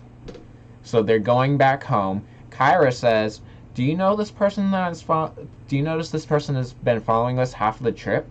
Jonathan says, "Yeah, it's really weird. They seem to be following every turn. They seem to, wherever we go, if I put on my turn signal, they turn on their turn signal and they follow us, trying to act clandestine and secret. But but he but he thinks to himself that he will try to lose this person." So basically, Jonathan decides to take a couple detours. He takes a U-turn, and then he does a couple of random turns where he normally wouldn't turn, but knows that where he does turn to goes to his dad's house, even though it takes a little bit longer to take that way. So for about another quarter of that trip, they take a couple of detours, and then they notice the same person still following them. Julian, what do you think will happen next? Yes? Can I use your phone? Sure. Be right back. Oh, wow. You should contribute to the story. It's really fun.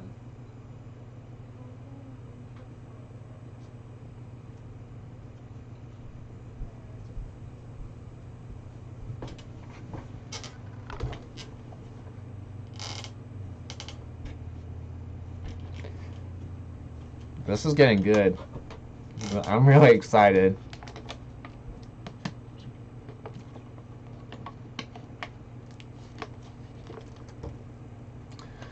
Of course, I'm hungry while I'm doing a live here.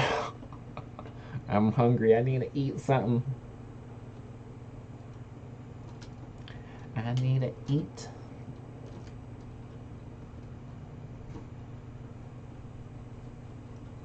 I think I'm gonna go grab a snack. So, Julian, you go ahead and type out what you think should happen next. I'll be right back, you guys.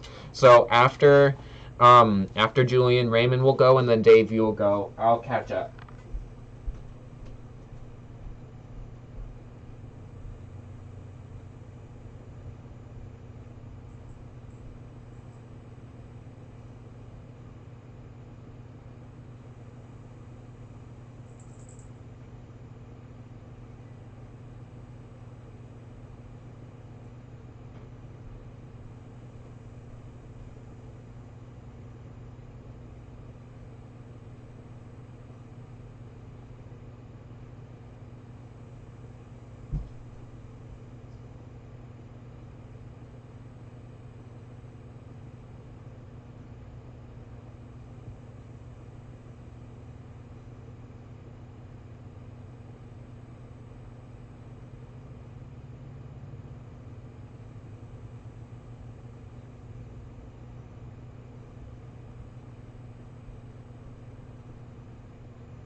Okay, I'm back.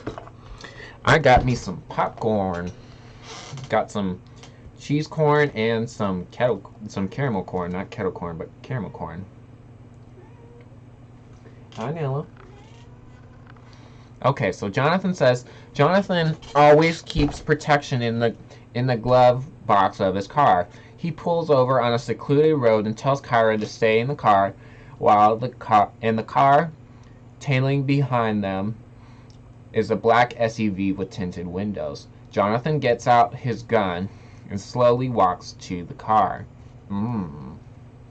Raymond, what do you think?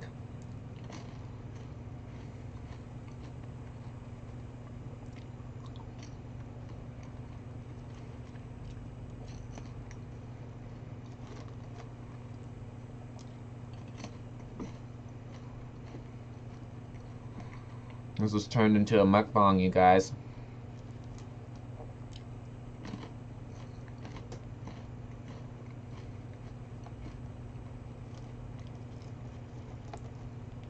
It's actually Raymond's turn. But you can, while Raymond is typing up his event, you can think of something that will happen after. But it is kind of hard to do that, especially since... No, that's okay.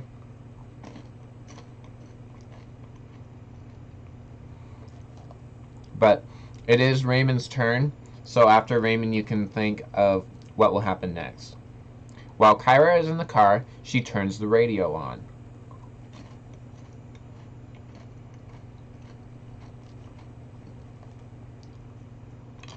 Probably not a good idea, Kyra.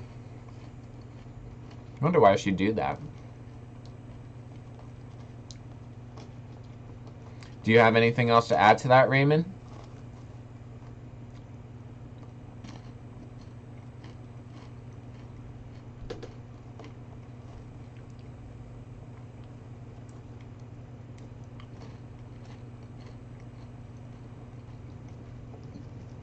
But if Raymond doesn't have anything else to contribute, Dave, then you can go. It would be your turn.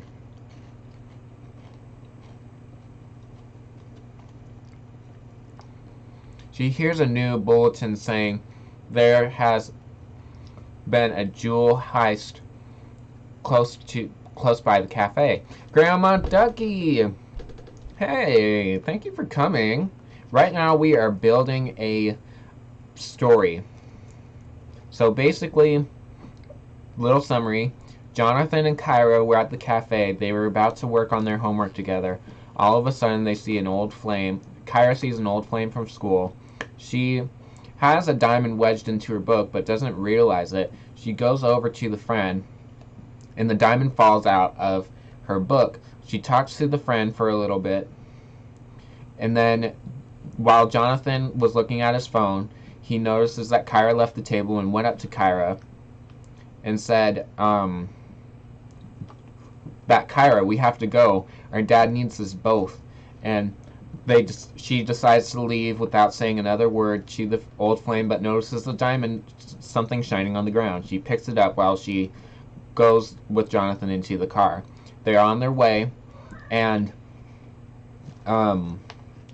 Jonathan happens to notice somebody following him. Kyra is thinking the same thing too. Jonathan was being OCD, of course, and Kyra says to Jonathan, "Do you notice this person behind this? They've been following us about half the trip." He says, "Yeah, I have been."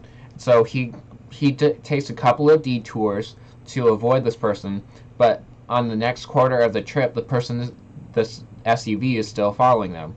So on this abandoned road, they pull over and this black SUV is still following them. This has tinted windows. And basically, Jonathan gets out of the car. He has a weapon with him all the time, so he takes out his gun and he slowly walks up to this car. Kyra turns on the radio and she hears a news announcement saying that there has been a jewel heist close by the cafe where they were having their drinks at. Yes, Dave, Kyra told Jonathan that they were being followed.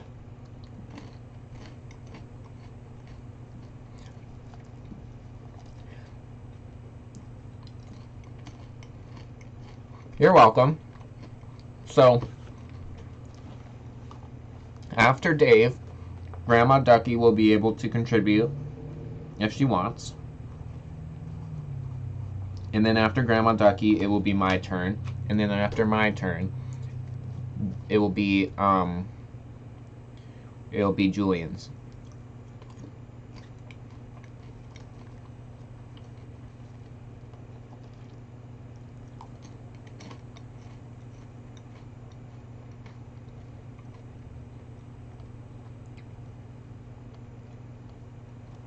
So, Jonathan is slowly walking up to the black SUV.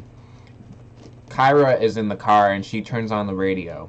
She hears that there has been a heist nearby the cafe where they were residing at, working on their homework.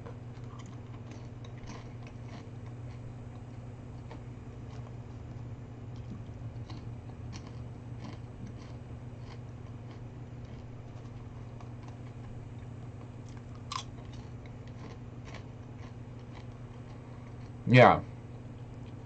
But welcome back, Amy. So yes, you will go after Julian. That was the original pace anyways. It is currently Dave's turn right now. And after Dave, Grandma Ducky will be able to contribute to the story next.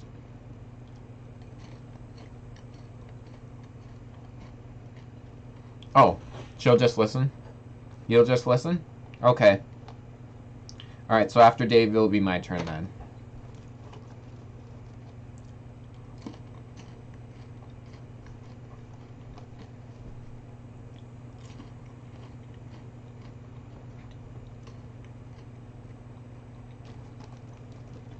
Oh, Julian. Why'd you say your turn? It's not your turn yet.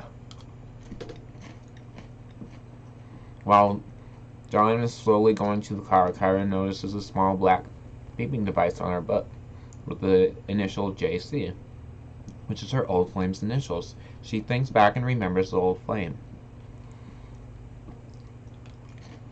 Okay, so I'll go ahead and add that, Julian, just because it doesn't interfere with Dave's. But it was Dave's turn, just so you know. Well, Jonathan... True.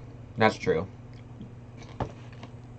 But Dave says when Jonathan gets to the window, he taps on the window, and when the window comes down, Jonathan sees an older woman. He thinks she looks familiar, but cannot place her. Note, it is not Mabel.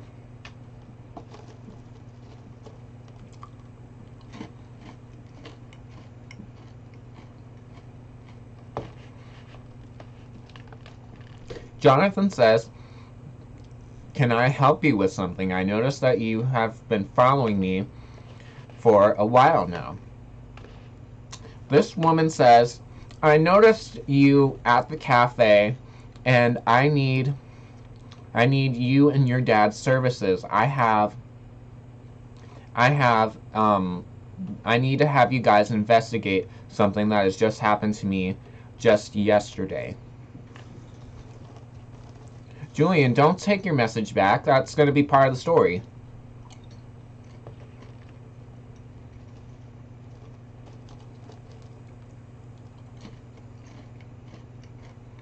I was just saying for the future that I was just saying that don't do that in the future because it was Dave's turn. So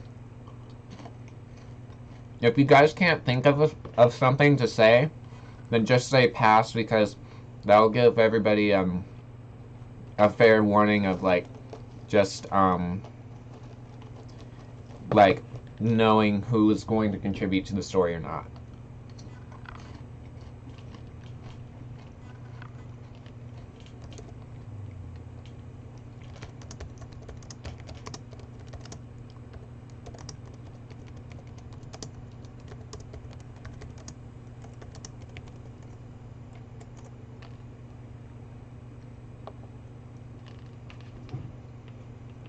So basically, this older woman noticed Jonathan at the cafe and recognized that Jonathan was the apprentice of his father, and asked if he and his dad could help her do some investigating for her for something that happened yesterday.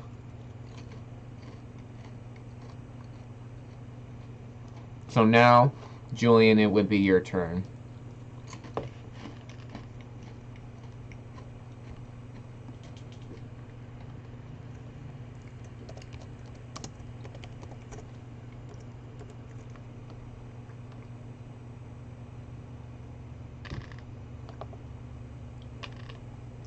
Okay, Julian. Alright, so now, Amy, it is your turn now, since Julian has to go. So what do you think should happen next? Or what will happen next?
So after Amy, Raymond, it will be your turn.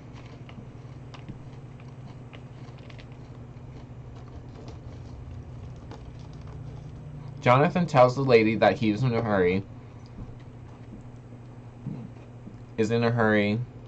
the way it is, but she insists on his services. So, do you have anything else to add, Amy?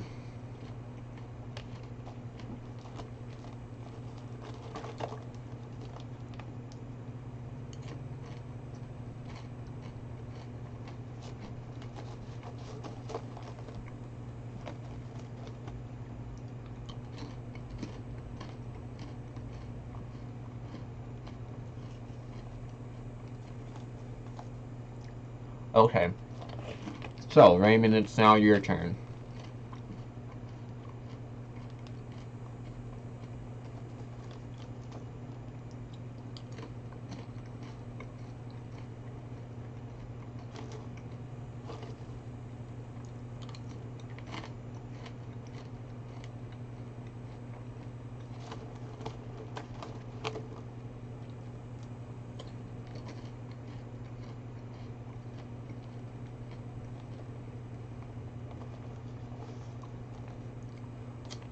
So,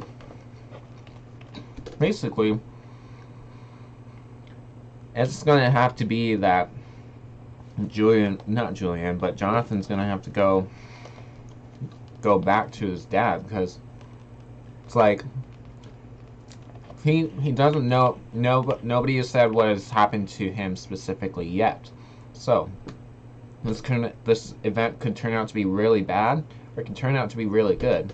Or not really good, are you kidding me? My goodness. Jeez.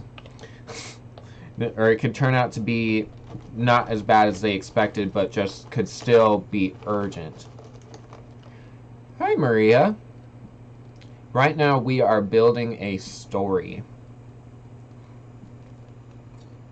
Okay, so Raymond says, Kyra shouts out to Jonathan, OMG, there has been a jewel robbery by the cafe we were in, and I got a jewel that I presumed you had got for me.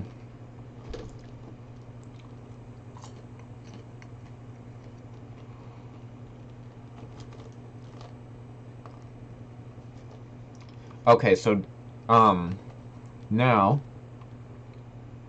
Dave, it is your turn. So, Maria, what is happening is these two main characters in the story,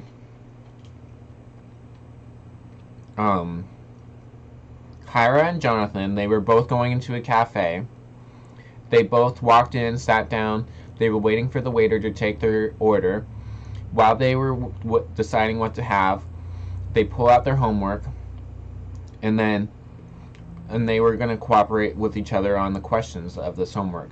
But all of a sudden, Jonathan gets a text from his dad saying that he needs him home urgently and that he needs help with Kyra. He needs Kyra's help. So, while they were at the cafe, while this was happening, an old flame of Kyra's walks into the cafe. While she notices this person, there is a diamond shoved into one of her textbooks. She walks over to the old flame while grabbing her textbook, and the diamond falls out of her textbook, and she puts her textbook in the bag.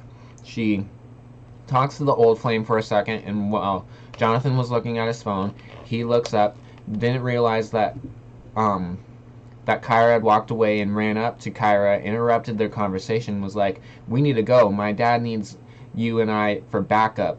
The police and the ambulance are not going to be there for about 10 to 15 minutes." So, without saying another word to the flame, they leave, and they didn't even know. And then Kyra, while leaving, she notices this sparkly thing on the floor. She picks it up and realizes it's a diamond. They go in the car, and they go back to Jonathan's dad's house. While they were leaving, he notices that Jonathan notices that this vehicle has been following him about half the trip. And Jonathan's thinking about this in his mind. He hasn't said anything to Kyra, but Kyra notices the same thing. Kyra says, "Do you notice this person that's been following us for about half the trip now? It's like they've been following every single turn. Like, if we put on our blinker, they'll put on our blinker, and they'll follow every single thing that we do."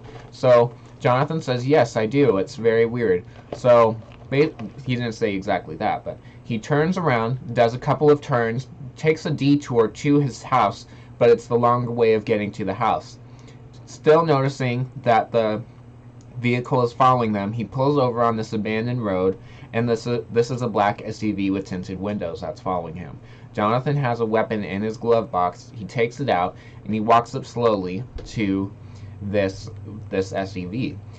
Kyra turns on the radio and hears this announcement about a jewel robbery that's happened by the cafe that they were just at. This person rolls down the window and notices that it's an old lady.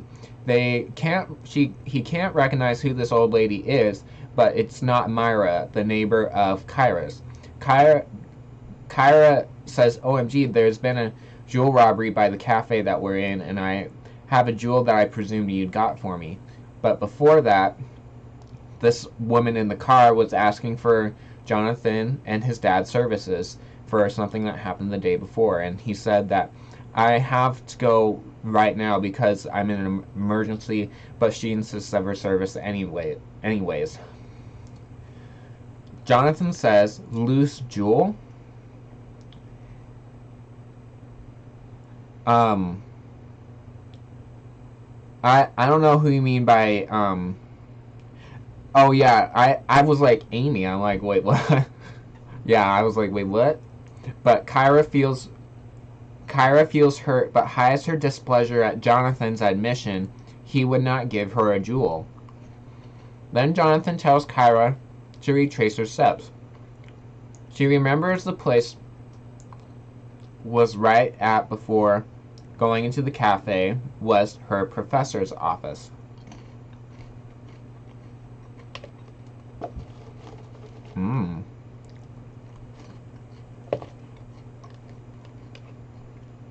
So basically, while going into the cafe, they notice that the professor's office is by that cafe, like as a building, correct?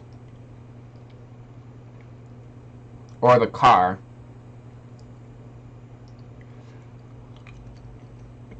So was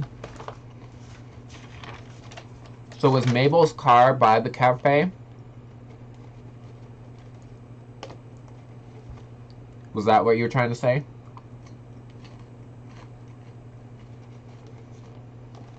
Oh, card, not card. Her last location prior to going to the cafe was her professor's office, where she was meeting with her. Oh, trying to think of how that diamond could have got placed into her textbook. Got it. Okay. So, while Jonathan said that to Kyra. Oh, wait, no, sorry. Maria, did you want to contribute to the story, or do you want to follow along?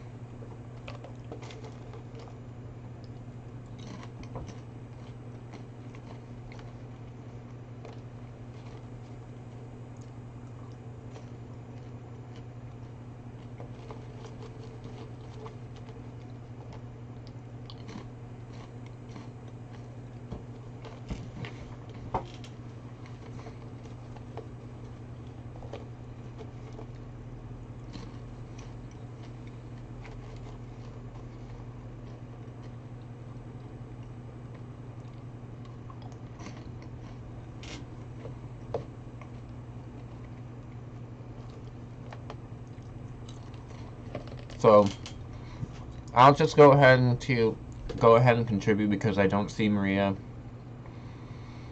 It was Maria's turn, but I don't think she's saying anything. I don't see her talking or anything, but it is my turn if she doesn't go. So basically, what's going to happen is Jonathan tells this lady, I cannot do it at the moment. I will call you later today. Write down your phone number and your name so that I can call you later when everything is situated out with this emergency. This lady, even though she needs it, she wants it to happen now. She says, okay, fine. She writes down her name and her phone number on a pad, rips it, gives it to Jonathan, and Jonathan runs back to the car, hops into the car, and then they drive off back to his dad's house. They get to his dad's house, and all of a sudden, they see a whole bunch of windows broken at the house. Every single window is broken into. There's not one window that has not been broken. Jonathan and Kyra get out of the car, and they're like, what in the world has just happened? There wasn't any sign of flames, but every single window is broken. So now, Amy, it is your turn.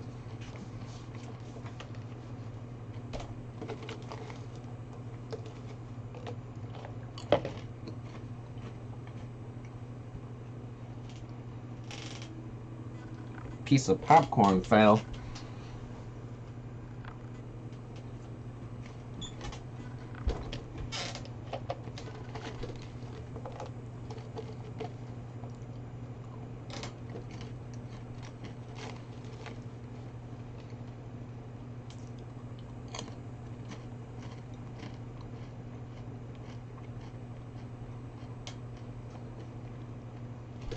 Hey, Heather.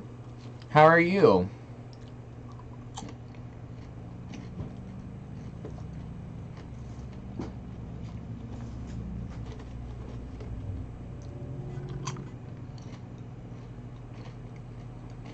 I'm doing good. I'm having a lot of fun. Right now we're building a story. And it's getting good. It's kind of like a mystery story. We just, in this live stream, came up with the characters, Jonathan, Kyra, and Mabel. Jonathan and Kyra were at the cafe. They were helping each other with their homework at the cafe. While they're doing that, they get a text Jonathan gets a text from his dad saying, you need to come home now. There has been an emergency and I need backup. The police and the ambulance won't be here for about 10 to 15 minutes. So while they hear this, Kyra sees an old flame at the cafe, and seeing this, she puts her book with a diamond wedged into her book into her bag, and while she does that, a diamond falls out of her bag. She walks up to the flame, talks to them for a couple of minutes, and Jonathan, after a couple minutes or so looking at his phone, he notices that Kyra left the table and was talking to this person. He abruptly interrupts them and says that we need to go. My dad needs backup. And without saying anything else to the flame, she goes. They both leave, but Kyra sees this sparkling glistening on the ground. She picks it up, and notices it's a diamond, and they leave. While they are on their way home, they notice this car following them, and this is about half the trip, and they still see this person following them. Jonathan notices it, and Kyra notices it, but they both haven't said anything to each other yet. Kyra is the first one to say, have you noticed this person has been following us for about half the trip now? It seems like when we put on our turn signal, they put on their turn signal, and they seem to copy every single move that we do. Jonathan says yes. Of course, being OCD, he would notice those small little details. So he decides to take a couple of detours to go to his dad's house. But after another quarter of the trip going by, this person is still following them. He pulls over on this abandoned road, and this black SUV with tinted windows pulls over too. Jonathan has a gun stashed in his glove compartment of his vehicle and pulls it out, comes out of the vehicle and walks slowly to this SUV. And Kyra turns on the radio and hears that there has been a jewel robbery, and it was by the cafe that they were just at. Jonathan comes up to the vehicle, and this vehicle's windows come down, and it is this older lady. She can't tell who it is, but make sure you shut the door. But what I was lost. Oh, basically, I was saying that that this older lady needed his dad's services, because this old lady noticed that Jonathan was at the cafe, and she decided to follow them to wherever they were going to ask them about this. And so Jonathan said that I can't do it right now because I'm in an emergency, and Kyra shouts out that there has been a jewel robbery, and in that basically she says that I thought that you had given me this, that you'd bought this diamond for me, and I picked it up thinking that you bought it for me. Jonathan says no, that he didn't, and Kyra turns out to be a little sad, but hides her feelings about it because she has a secret crush on Jonathan.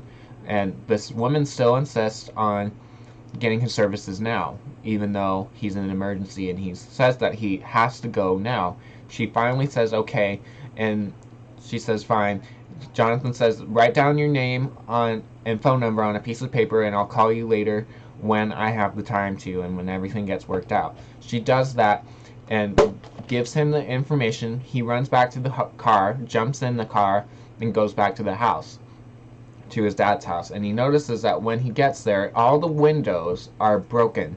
Not one of them is not shattered or not broken into. And so they get out of the car, and they notice that this happened.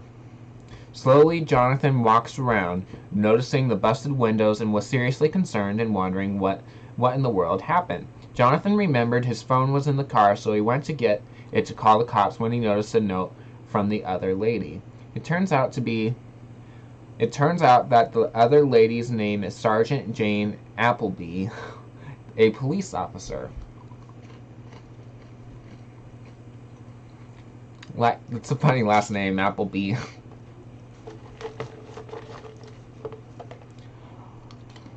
So, Dave, it is now your turn.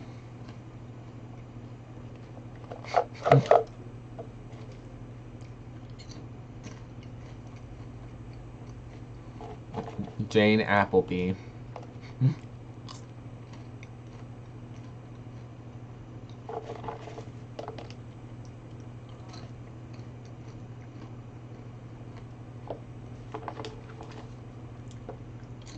So Heather, after Dave contributes to part of the story, you can contribute, or if you don't say anything, I'll just go ahead and contribute to the story after. But let me know if you want to participate.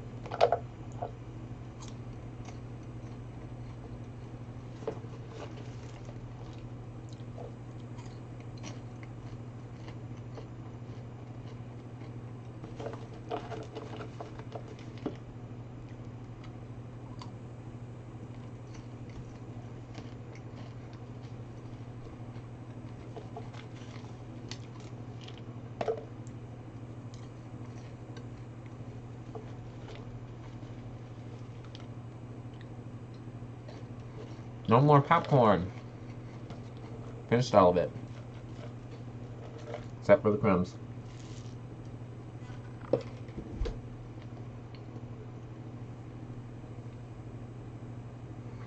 all characters in this story are fictional, and any real persons that turn out to be like this are purely coincidental. Yes. Thank you for that disclaimer.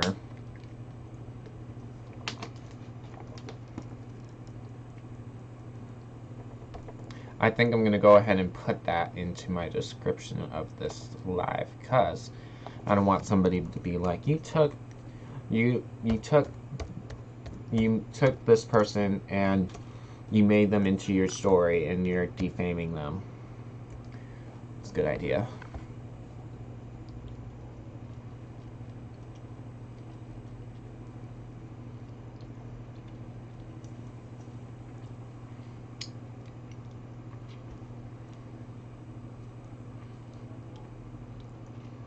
So, Jonathan thinks that sounds like a strange name and wonders if it could be fake, but he puts that out of his mind, although he remains internally suspicious.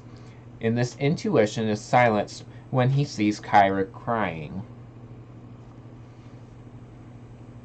So, Heather, I don't see you saying that you want to contribute, so I'll go ahead and go next. So, Kyra is standing over in the backyard, and Jonathan runs to Kyra and looks at the corner and sees a body laying on the ground. Kyra falls to her knees and starts weeping.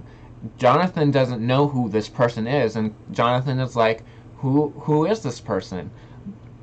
Kyra says, this is one of my best friends from elementary school. I haven't thought about her until now, and I don't even know why.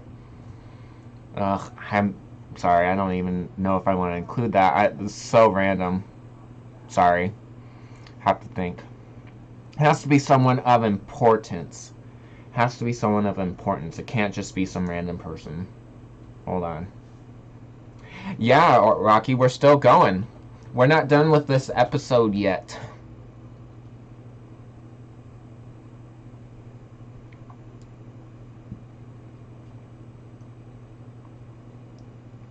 Yes, so I'll say, yeah. It was her best friend, one of her best friends from college. Jonathan actually recognizes this person, and he was like, oh my gosh, this was one of our best friends. This person knew everything about them. He knew about their neighbors, their neighborhood. They had been really close with Kyra, and close with Kyra and Jonathan for a couple of years now. They're like, oh my gosh, we have to find my dad and find out what's going on. They go into the broken glass door. They see his dad pacing back and forth on the floor, just walking back and forth in the dining room.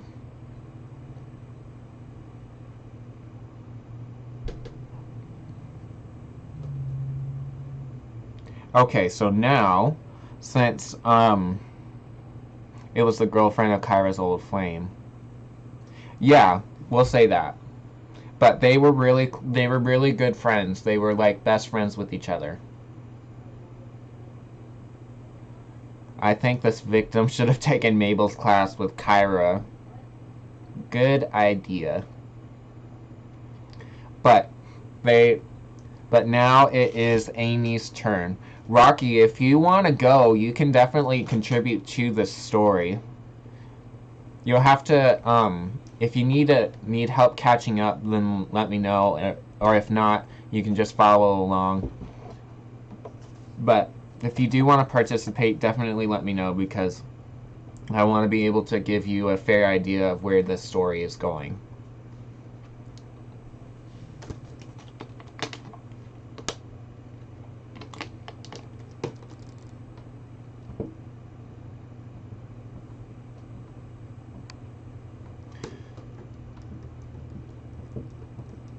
Yeah, but this live has been going for about 2.5 hours now. I've been live for a while.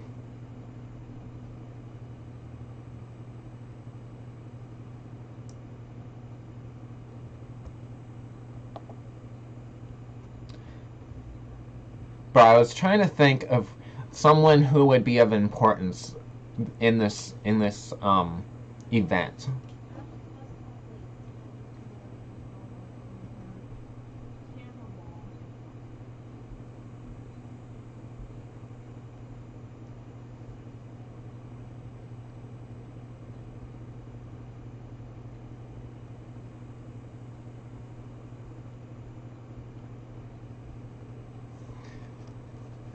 So Amy, it is your turn. I don't know if you're thinking of something to add to the story or. Okay, good. You're still here. Awesome. Jonathan asks his dad if he saw the body outside. Of course, he replies back. Jonathan asks what happened to her while trying to comfort Kyra. Okay, so now Raymond, it is your turn. If Amy doesn't decide to add to anything else. The story will be available in paperback under Dylan Publications.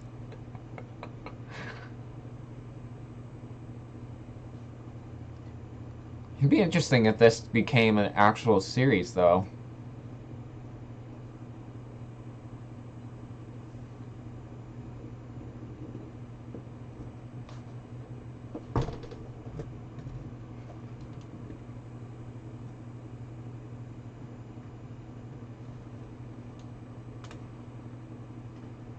Sorry, I was just... Yeah, okay. Alright. So yes, Raymond, it is your turn.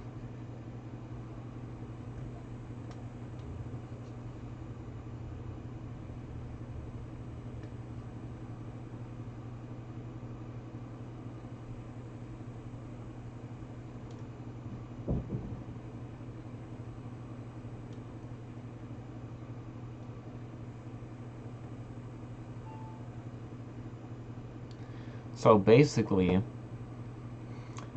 his dad obviously knows what's happened, but he hasn't said yet what has happened.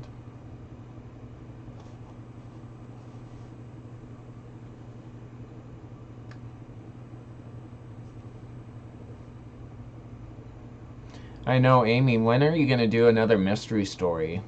Like, you need to do one soon. I really like it when you do it because it's like you tell the story so perfectly and you don't stumble, and it's really fun because I like hearing stories, but I'm not a huge fan of reading them, but I do like hearing them. I guess I haven't thought about much about story time and how much I've liked it until Amy started doing it. Jonathan's dad admitted he was having an affair with a... Whoa. This has turned real quickly. Oh my gosh. Jonathan's dad admitted he was having an affair with a girl. Wow. This story has turned real quickly. Oh my goodness. Okay, Dave, what do you have to add to that? That turn. I was not expecting that to happen. Wow.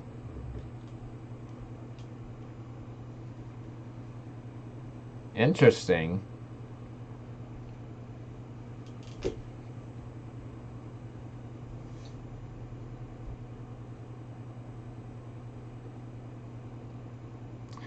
But now his reputation as a private investigator is now on the line because he was having an affair with a college girl. Ooh.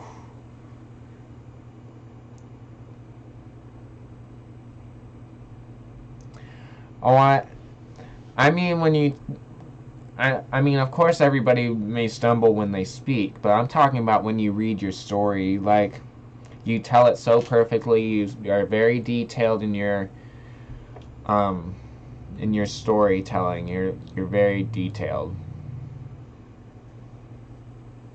It's like if I put on one of those audio CDs, it's like you're reading one of those because you know what's going to happen. You don't have to take a minute and think of what's going to happen, usually.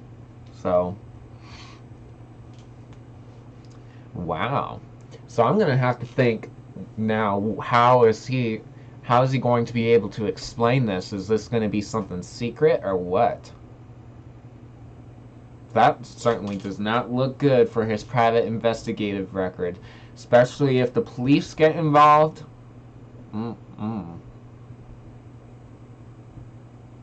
Kyra thinks, my God, she is the same age as me, and wonders if Jonathan's dad has been looking at her on all those dinners she had with Jonathan's family. Disgust fills her mind, and she goes silent.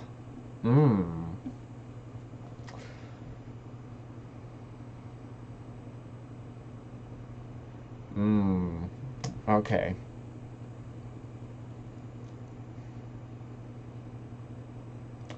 Let's see. Jonathan is like, are you kidding me? She is like 30 years younger than you. He's like, I know, but she came up to me and she's like, I know you have secret feelings for me. Do you want to give this a shot?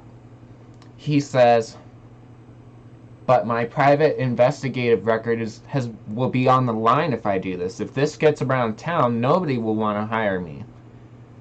She says, but this may never come out at all. It just is between you and me. I will not tell any other person. It's just you and I. So he gives in to the temptation, he says, and they both were about to go on a date. He was getting ready, and all of a sudden, all around the house, at the same time, he hears a whole bunch of clashes. He's out in the hallway when he hears this, can't see anybody, and then he's like, what in the world is going on? He goes to check on, he runs downstairs, he sees people with guns with masks on. He can't tell any of them. All of them are different heights and all different ages, and can't even tell anything about them except their colored eyes. They all have guns. They're like, put your hands up. He puts his hands up, and then while this was happening, she was on the phone with somebody. She was on the phone with her mom, thinking that she was already going. One of the burglars or whoever it was, thinking that who came in, saw her on the phone, they thought she was calling the police. While she was outside when this happened, so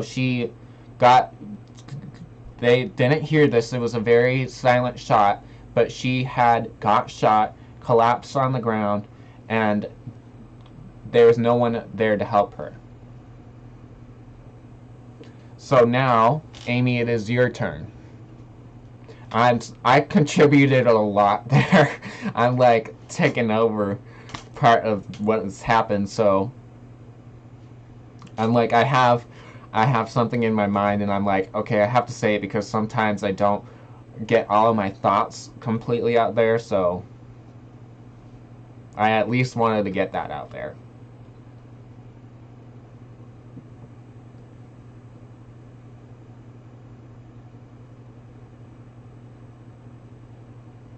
Kyra went outside in disgust. She could not look at Jonathan's dad anymore, and she proceeds to vomit.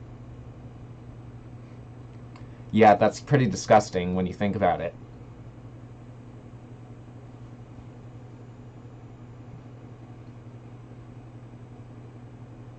Very disgusting.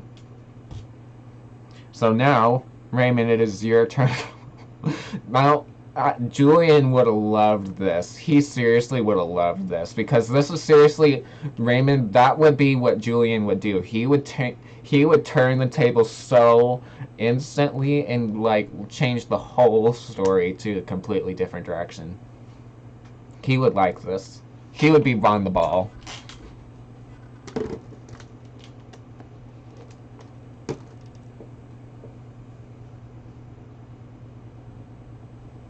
Jonathan looks at his dad in anger and asks, and in an angry voice, he asks, "So what happened to her, Dad? What happened to her, Dad?"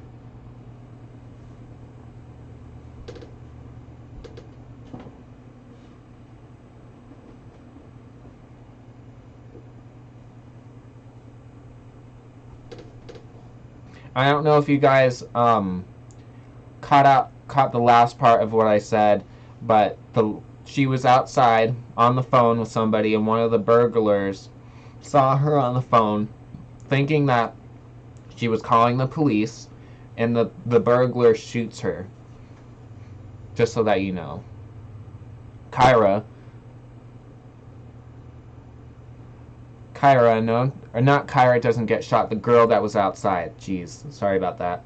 Kyra, unknown to Jonathan, was doing a police course was doing a police course at the police academy, and so she knew telephone numbers to ring.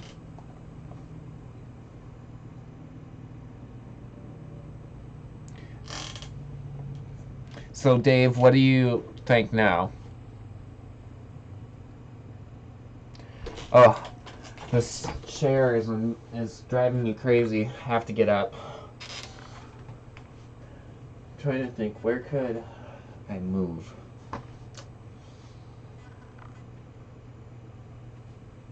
I think I'm gonna sit on the bed.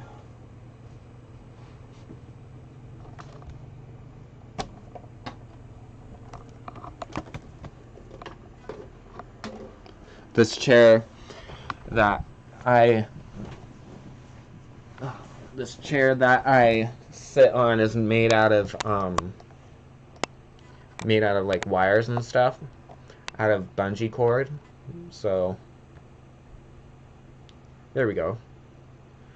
Oh, that's better.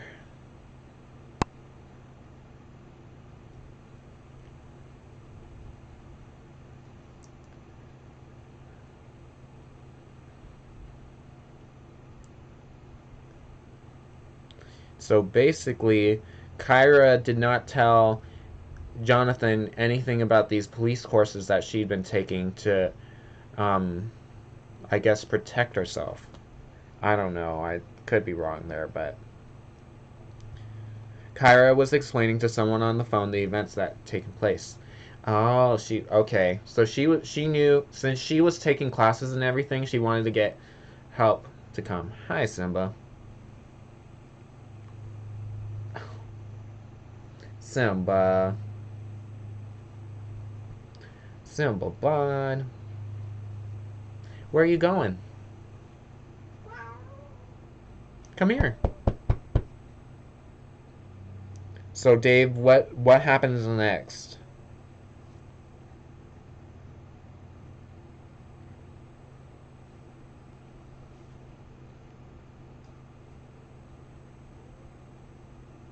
Hi, Nilla. What you doing, bud? What you doing?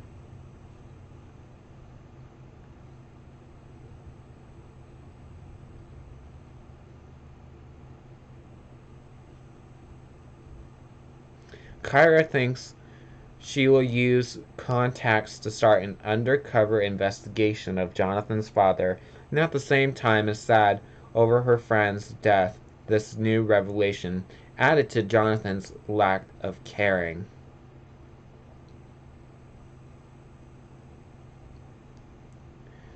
So, with his words previously not about buying the jewel. Ah, okay, that makes more sense. Okay. So, what happens next? let's see. She tells Jonathan she's going home. Okay. If you want to keep going, that's fine. If you want to finish your train of thought, that's totally fine.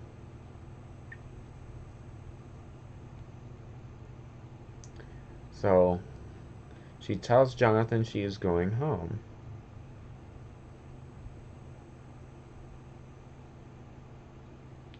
So, I'll go ahead and start adding to your story.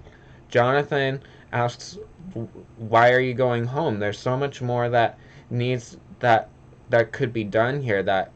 Is that is vital and vital to this investigation." She's like, I cannot handle what I've just heard. That is just way too much for me to even comprehend right now. To think that your dad was dating my best friend. What if he was looking at me in that sense? I have no idea. I don't even know if I trust you anymore. I thought I thought that like I thought that we were really close. Jonathan was like, I had no idea about my dad doing this. I'm just finding this out for the first time myself. I don't agree with what my dad did at all. But Kyra's Kyra's still overwhelmed in everything that has just happened and seen to her. She's like, I still have to go home and process everything. So she proceeds, she calls a taxi and she waits outside for this taxi to come. And after a couple minutes, this taxi comes to the address of his dad's house and takes her home. So now, Amy, it is your turn.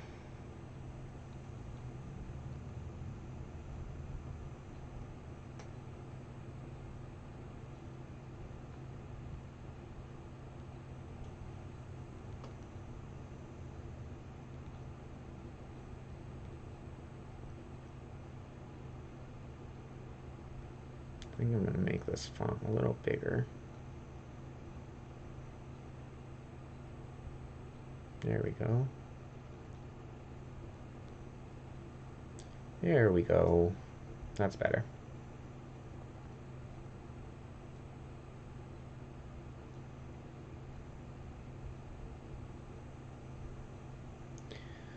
But yeah, this is I think Raymond, what your idea was to have the dad have an affair with the best friend was like I think that was very I think genius because I was not expecting the story to take a big turn like this. I know that this is going to be real interesting. It's going to be a deep, deep story. Deep. And I like deep stories. So, Amy, it is your turn. So,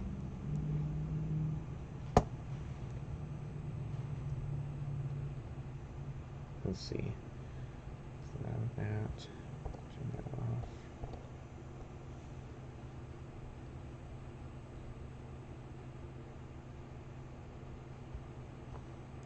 But what do you guys think of the story so far? Do you guys do you like the direction that this is going in, or did you have a different idea in mind when this went with this story? Jonathan is Jonathan is torn between being there for Kyra and helping his dad on the case. Finally, he decided his dad was on his own. He had to be there for Kyra.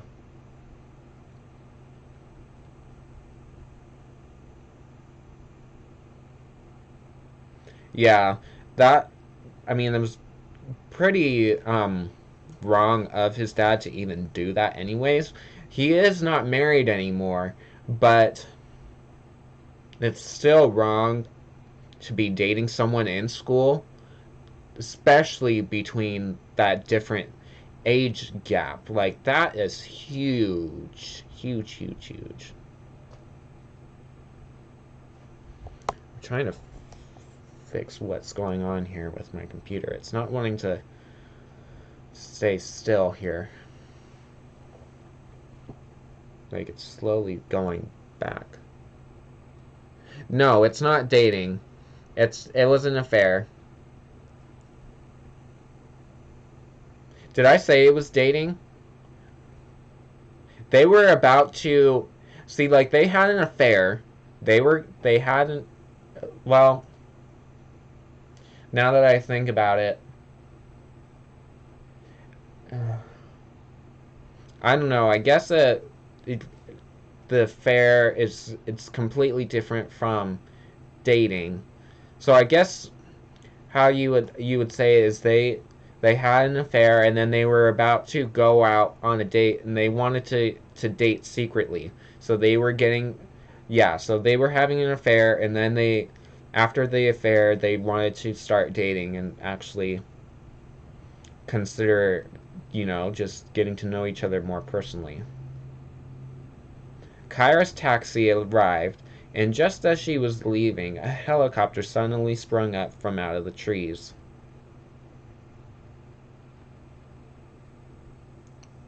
So, it is Dave. Dave, it is your turn.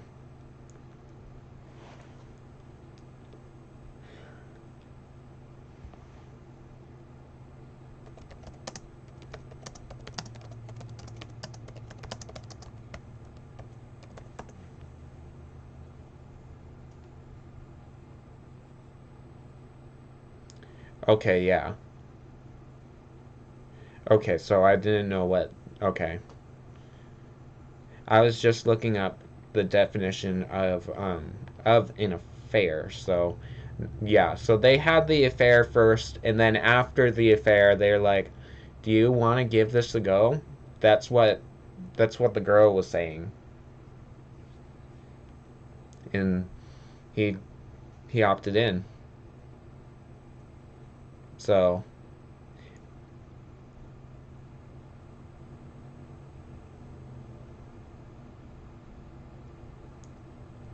interesting. So a helicopter sprung out from the trees.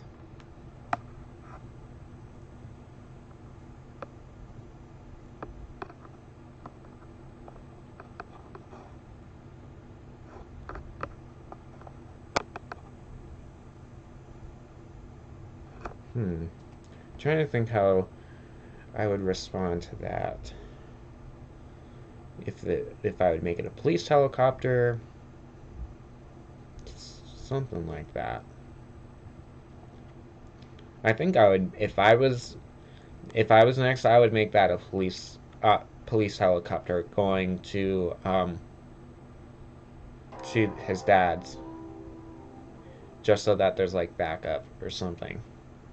The helicopter was Kyra's uber rich father, who had heard about the murder at her friend's home. He was coming to take Kyra, but was in panic mode because he thought it could be Kyra who may have died. Okay. So, her father, not knowing that she had actually taken a taxi to come home, he actually parks this helicopter in the middle of the street where there isn't any cars. He stops the helicopter, turns it off, just so that it doesn't get all of the neighbors all mad and everything. He runs and tries to run in, but before he even actually before he even tries to go in, the police are already there and are already making it a crime scene so that nobody can enter in or out. So the police stop him and are like, "Sorry, you cannot enter the scene," and um because something just happened here and we cannot mess with the evidence. He is like, "But is my daughter okay? Is he safe?" They're like, "We don't know yet, sir. We have not checked into the details of who has died, what has happened exactly yet, but we just cannot let any of the evidence be tampered." So he storms back into the helicopter and he pulls out his cell phone and he calls Kyra. Kyra notices that he's calling, and she answers the phone. She's like, "Dad?" And he's like, "Oh my gosh, you are alive." That's awesome. Like, geez, you scared me. I'm like, I'm just taking a taxi home. Something deep has happened, and I don't want to talk to you about it on the phone because it's just way too personal, and I just would like to tell you it in person. He's like, okay, meet me at the house. Kyra says, okay, see you in a bit. They hang up, and, um, let's see. Jonathan Jonathan is 2 minutes away from Kyra's house and is currently on the way um to um Kyra's house. Kyra is already there at the house, and Jonathan pulls up to the driveway, stops, goes up to the door, knocks. Kyra answers and is like, "Can you just leave me alone for a bit?" And Jonathan's like, "No, I need to be there for you. I want to be there for you and comfort you." And Kyra says, "So now, Amy, it is your turn."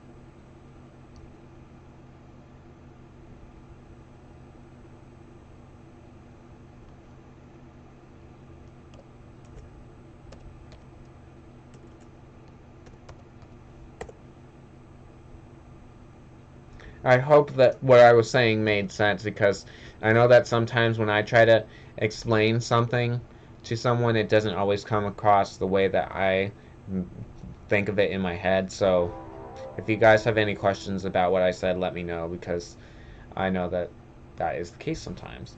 And I hear my phone going off, so I'll be right back.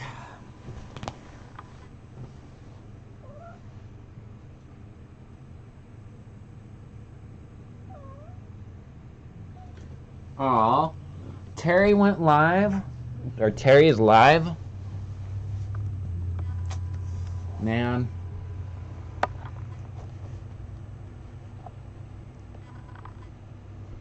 And of course, Terry is live when I'm live.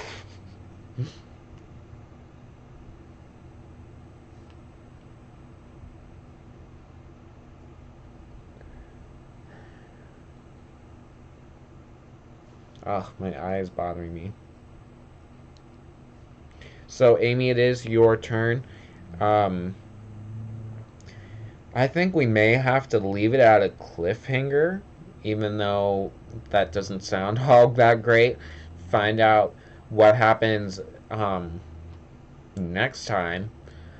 I know that I don't want to leave this hanging, so I probably will go live maybe within the next couple of days or so. Okay. Hi, Simba. What you doing, bud? He wants babs. Just go, Jonathan. After attempting to say something more, Jonathan decided it was useless. He knew he had to give her space, as he was heading to nowhere with his mind in all kinds of directions.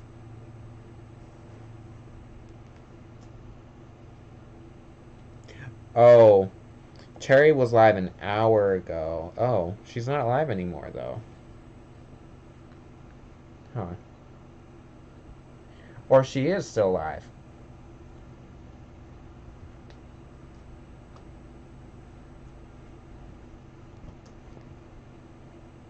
He was hit head on by another car. Wow. Ouch.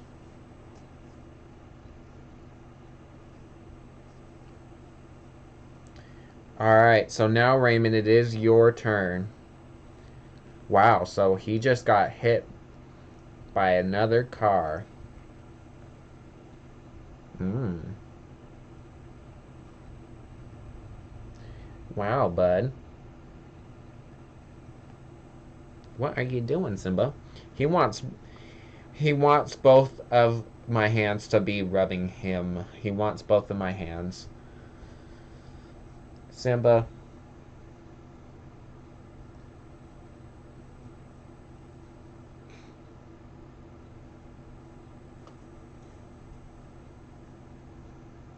Hmm. So what's gonna happen? Are they gonna run away? Are they gonna is this person gonna be injured too? Like what's gonna happen?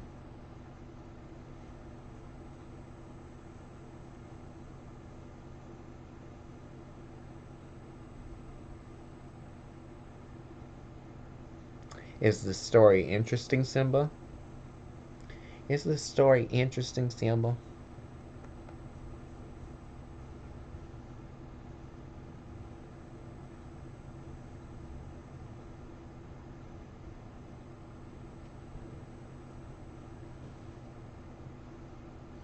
What are you doing, bud? Kyra hears about this and rushes to the hospital, but it was too late. Jonathan was in a coma and not looking good. Kyra, with all of this that has been happening, she drops on the floor once again and just starts weeping and is like, "This is just way too much." And she shouts because she's just in just so much anger. Her best friend has just died, and then Jonathan, someone that she has a crush on, gets in an accident and is in a coma. And it's just her mind is just driven in all the places. She's like thinking about Jonathan's dad, but it's like she's conflicted. She's like, should I even be here? But like, I care about Jonathan and everything. But like, I don't know if he's telling me the truth just so that he could spare his dad. And Kyra, she decides to she decides, even though she really despises Jonathan's dad, she decides to give him a call, tells him that Jonathan has gotten in an accident and he's at this and that hospital. And so Jonathan's dad is like, thank you for telling me, I'm on my way. And she waits for his dad to come. And Jonathan's dad gets there and is just in shock too, and he starts to cry too because someone that he just had an affair with and his son have both got traumatically hurt. And he's like, look, I know that this may not be worth anything, but I know that you and I'll just call her Beth, this girl that he had an affair with. Beth were very close friends, and I know that this looks terrible on me, but I just wanted to say that I'm sorry for any hurt that I caused you. Kyra is in silence, taking in what she just heard. And now, Amy, it's your turn.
this is pretty interesting.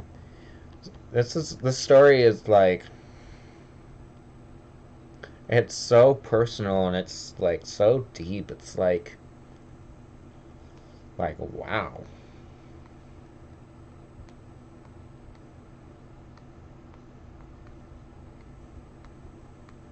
So basically, what has happened is Kyra is at the hospital. Kyra, she weeps and she shouts because she's just in feeling so many different emotions. She's conflicted yet in hurt. She's just lost her best friend and lost Jonathan. And even though she's feeling all these different emotions, she knows that Jonathan's dad doesn't know about this. She decides to give him a call and she tells him that Jonathan has been in a car crash and he comes to the hospital. He sees Jonathan in a coma and he starts to cry. And he's in a whole bunch of different emotions too because he just witnessed a shooting. He just witnessed he just got his stuff stolen, and that he he just witnessed like a burglary, and his this lover died, and died right there at his house.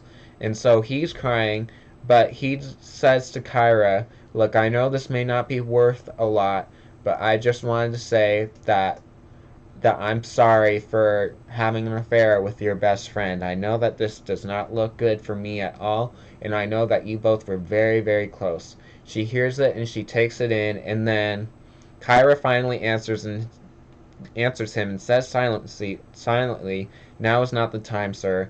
We need to concentrate on Jonathan. He is still alive. She is not. I will grieve for her later." Jonathan's dad nods quietly. He knows she is right. She goes in to be by his son's side. So Raymond, now it's your turn.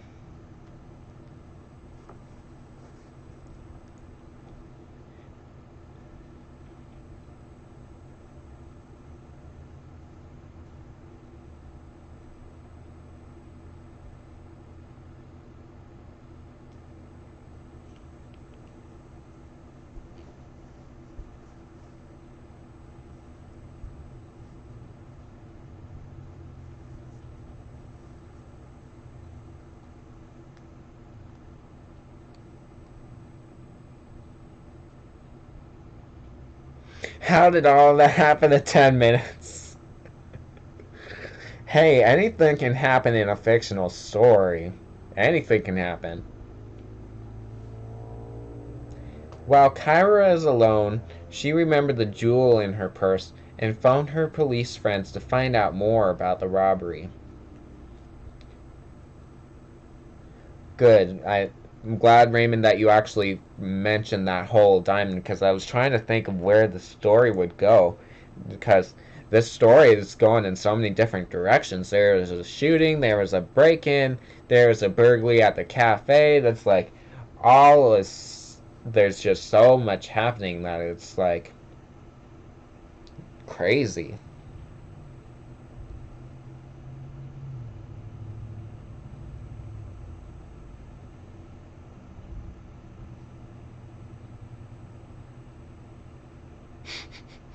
But how did all this happen in 10 minutes? It does make sense though because it's like he got in a car accident. He's I mean, you have to think too that this it is happening over a period of time. So Kyra did take some time to go to her house, and um and then they and then remember Kyra's dad took his helicopter to the crime scene. He wasn't allowed to go in because the police were starting to investigate it and close it off from any public um, from entering it. He left, called Kyra, and Kyra said that I'm on my way home. He went back home, and so they were back at the house. Jonathan tried to go in and comfort Kyra, but Kyra wasn't willing to. Then Jonathan left, and while he was in the car driving away, he got in an accident. So you have to think this probably is happening, like, I'd like to say maybe in the 30-minute, like at least 30 minutes, at least. Even though still that is a lot of time to, cover a lot of events like this. Chaos. Like how our life is sometimes, yeah. Yeah. It's so true, though. It's like anything can change in an instant. Anything can change in an instant.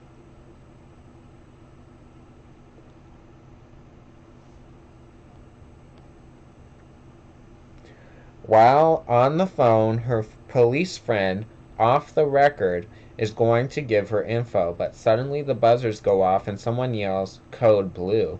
Jonathan is in cardiac arrest. She cries as the doctors race in. 30 minutes to an hour, yeah. Yeah, it can't all be happening in, like, I mean, it could happen in 10 minutes, depending on where they lived. Well,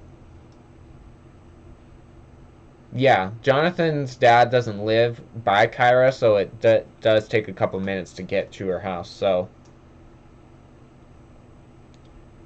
Oh, Jonathan is in cardiac arrest. The doctors race in. So the doctors see that a code blue has happened. They start doing what they would normally do in a code blue, which is trying to get him to come back to life. So he they had taken some they had started doing CPR on him because he was not breathing, and after like three repeats of doing some compression, he starts to breathe, and he actually gets up out of the coma. He wakes up, his eyes open and everything. Yeah. Oh, okay. I didn't know what you meant. And he wakes up, and and um and then Kyra's like, "Jonathan," and um Jonathan's in astonishment as he sees Kyra here, and it's like, "Kyra, I wasn't expecting you to be here. I thought you were mad at me." Kyra's like, "You're still my friend. I just had to take some time by myself and process what has happened because I just needed that alone time. That's just part of me and my personality." Jonathan agrees. So the doctors discussed to him what has just happened. They told him that he was in a coma, in a short coma, and through a couple of routines of CPR, he got up. Told them that you were in a temporary cardiac arrest. So they said, just for just for your safety, we need to keep you overnight just to make sure that you don't do anything crazy, that nothing happens. And so he of course can't do anything about it. He's like, okay. And his father is there too while all this is happening, and is there just being there for Jonathan and everything. And for a couple of hours they stay there and be with Jonathan. Then after a couple of hours, Kyra said, "I need to go home. There are some things that I have to do at the house that has to get done." And so Jonathan's like, "Yeah, that's totally fine. I understand. Do what you need to do. You can always see me another time." And so Kyra leaves, says goodbye to Jonathan, and then goes back to her house. Jonathan's dad is still there and is just comforting Jonathan. But Jonathan was like, "So, did seriously you had an affair with Kyra's best friend?" He's like, "Yes, I know it looks so bad, but she's just so good looking. Like, how could I say no to that? I didn't think that that all of this would happen."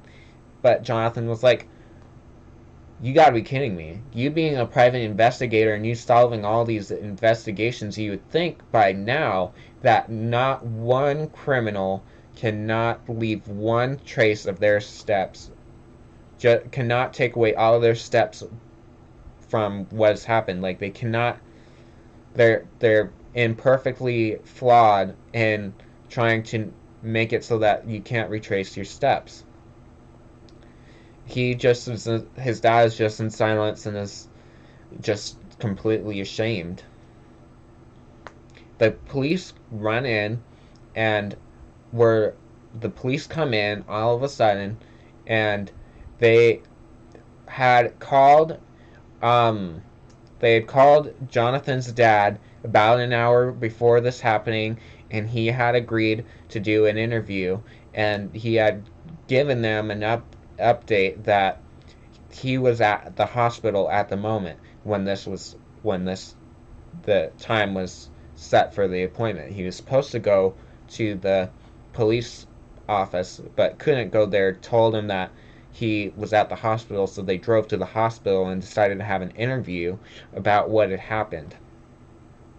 So now, Amy, it is your turn.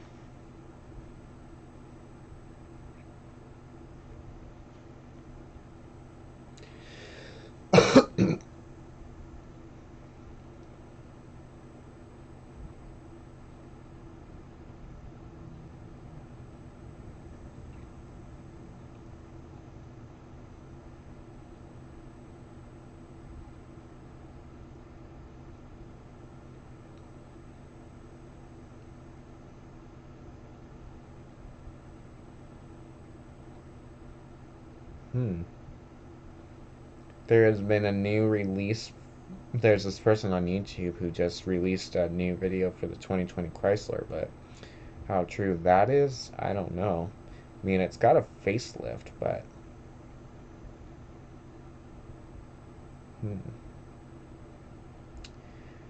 have to do some research on that.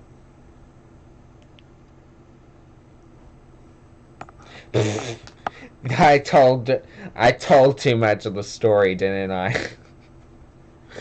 You're like, what do I work with now?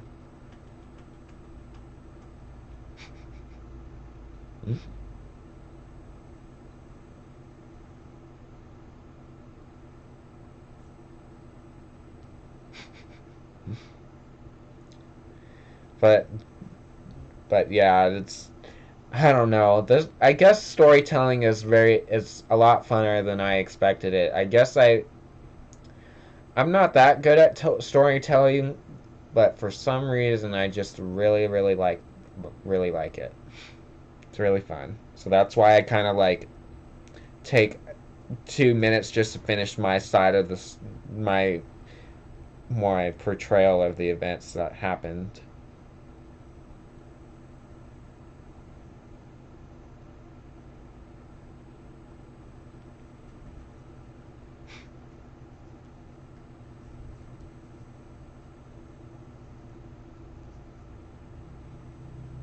Did I stump you, Amy? Jonathan's dad said he was going to resign. He had done wrong, and he could not rightfully continue on as a detective. Jonathan nods and closes his eyes and goes to sleep.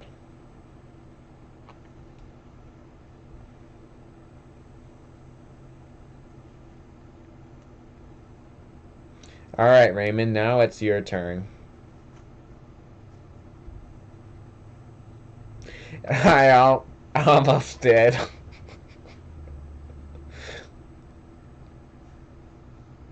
Hey, great minds think alike. Great minds think alike.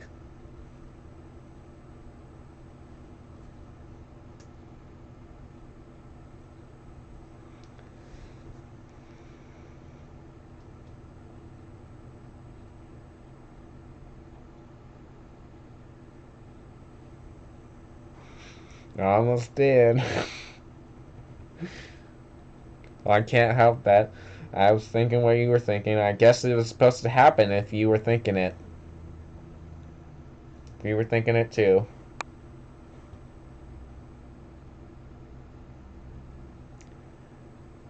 Yup. Yuppers. 2 days later, Kyra gets a phone call. It was her police friend. She told Kyra that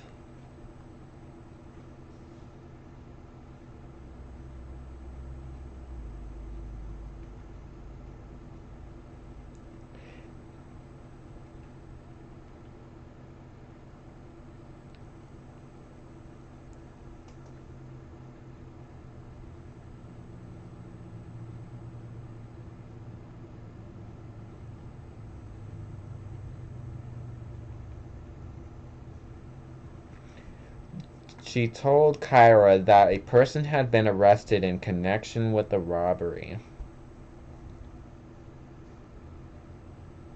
Oh.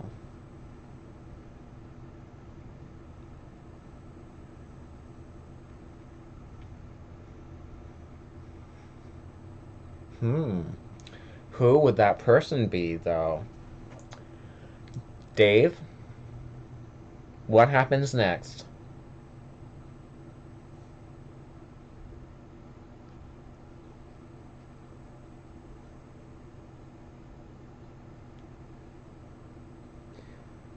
Oh, this person told police that Kyra was in possession of stolen jewelry. Oh, no. Oh, no. Now where's the story gonna go? Wow. That's not good. Does not look good on Kyra's end.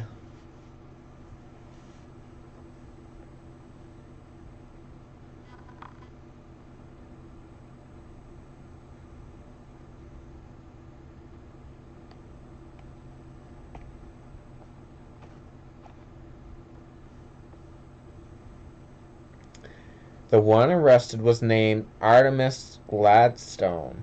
The police friend also explained that Jonathan's father had been having affairs with 3 other young women who died under suspicious circumstances before they moved to Cambridge. The tea is being brewed. The tea is being brewed. That is not good. Wow. Who died under suspicious circumstances before they moved to Cambridge. Hmm. Do you have anything else to add, Dave?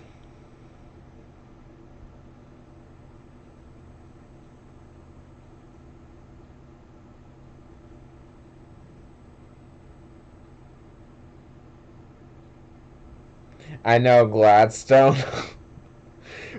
Artemis Gladstone. Artemis sounds like a character from like a fictional series, a superhero series. Kyra thinks, "My God, is Jonathan's father a serial killer?"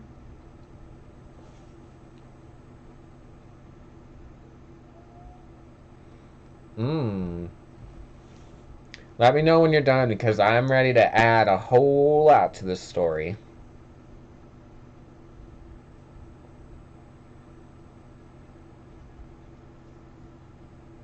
Okay. So,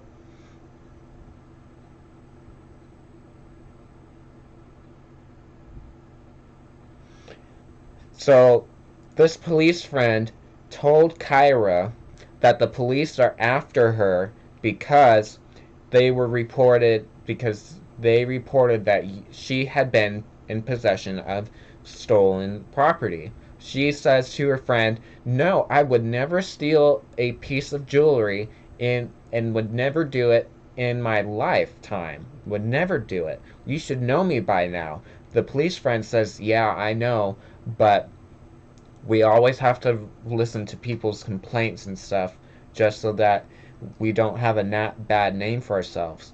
I'll tell you this, the police are on their way. You need to have your story ready ASAP so that when they come to you and they interview you and stuff, that you are ready to tell them your story.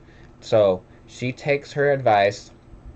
She says, "Okay, thank you so much for telling me this." She hangs up the phone, and she just sits there and is like, "Oh my gosh." She remembers that she had went to that office down by before she went to the cafe talking to her professor, which was which was Mabel. She thinks, is would Mabel do something like this? Why would Mabel why would Mabel plant something like this in my bag, or in my textbook more specifically? She thinks about it, and she remembers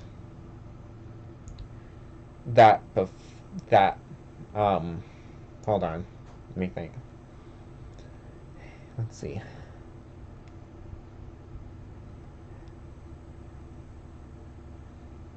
Let's see. And so she was at the office before there, and she remembers that the professor's ex-husband happened to be there while it happened. She thought, was there could I now that I she's thinking in herself, now that I think about it, could her husband have done something about this? Could her husband have planted this in my bag? She thinks about it, and was like, I don't know, but she calls Jonathan, and she she asks him how he's doing. He says he's doing good. And Amy, now you go.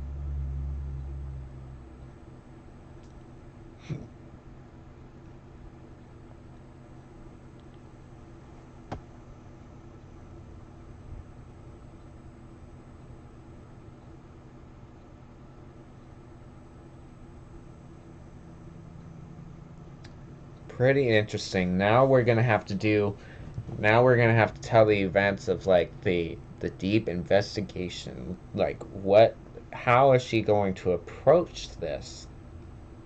Like how is she going to talk about this? Not how is she going to talk about, how is she going to approach this? She's not even an investigator. She's someone who's trying to train to be a organic chemical, or she's training in organic chemistry. She's not an investigator. So how is she gonna do this? Of course, Jonathan's probably gonna have to pitch in because he has that investigative degree, and he was training under his father. But sure does not look good that Jonathan's father had been having affairs with three other young women who died under specific circumstances. Obviously, Jonathan has probably not said something to Kyra that his father has had a suspicious past. Not good. You know, I had Trend Micro on my computer. Um it's an antivirus software. And literally every time I would turn on my computer, I know this is completely random from the mystery story, but um it would literally make my computer's fan run loud every single time it would start, and my computer would heat up so quickly. Well, not only is my computer not doing that anymore, but my computer's battery life is way much better now because it's not because that application would take so much just to run what it needed to run. Everything was piling on Kyra, and she started to feel overwhelmed. She could never trust Jonathan's dad, and Jonathan is having to recover. She's being pinned under the theft, and she has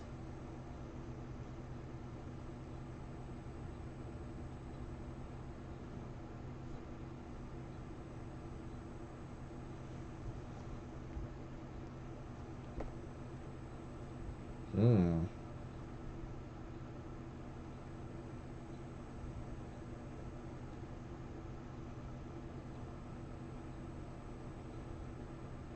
And she has no clue where to begin or where to end. What could she do now?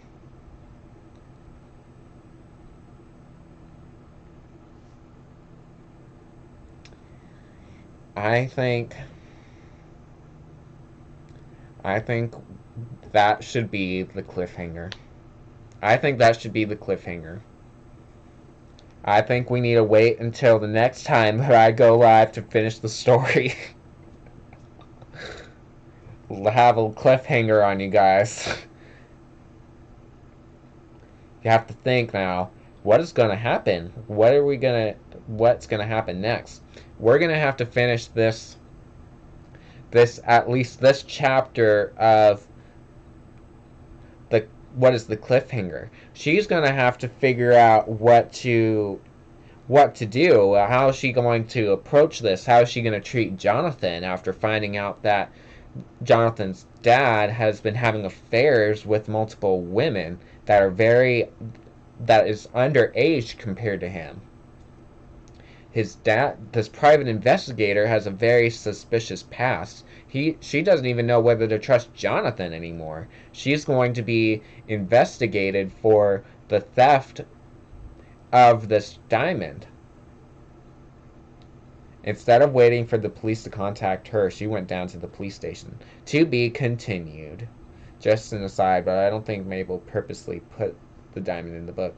But remember Mabel's past. Well, if I'm giving my opinion, there's really no, we haven't personally talked about Mabel a lot yet, even though we've talked about that she's had marriages in the past, right? We don't really know anything besides that she had an ex-husband who was in Europe, supposedly in Europe, and is a secret jewel thief. So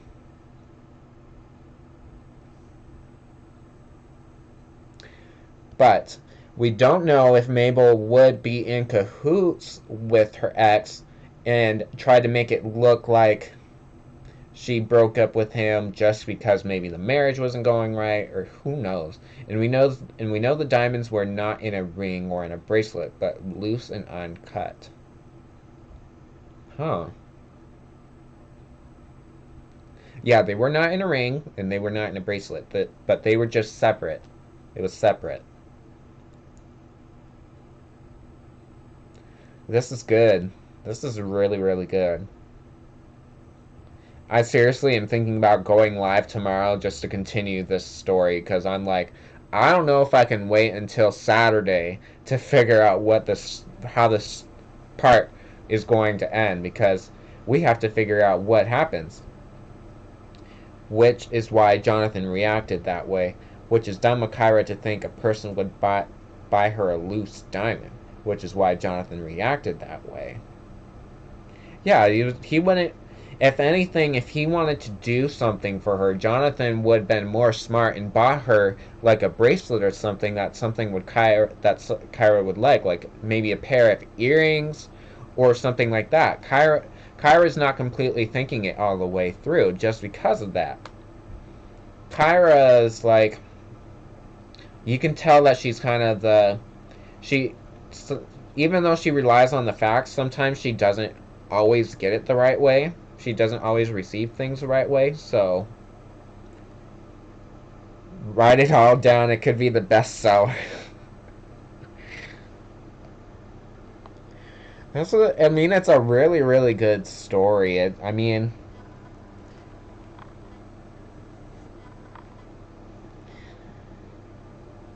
but yeah, I know. Literally, that would be a good story. But the thing is, though, it's kind of like a. This is more on the lines of like a short story. So it would probably be. It'd have to be like a. I don't know. If I stopped it at this part of the story, what would it continue as? Like, the mystery gets solved, the story gets completed of this, like, of the crime scene of at his dad's house. What has happened? What would happen next? Can you buy a loose jewel to put? Yeah, I know that, Dave. Yeah, you can. My mom actually does jewelry too. She used to do jewelry for a long time, so I do know that. I'm going to prepare for my stream.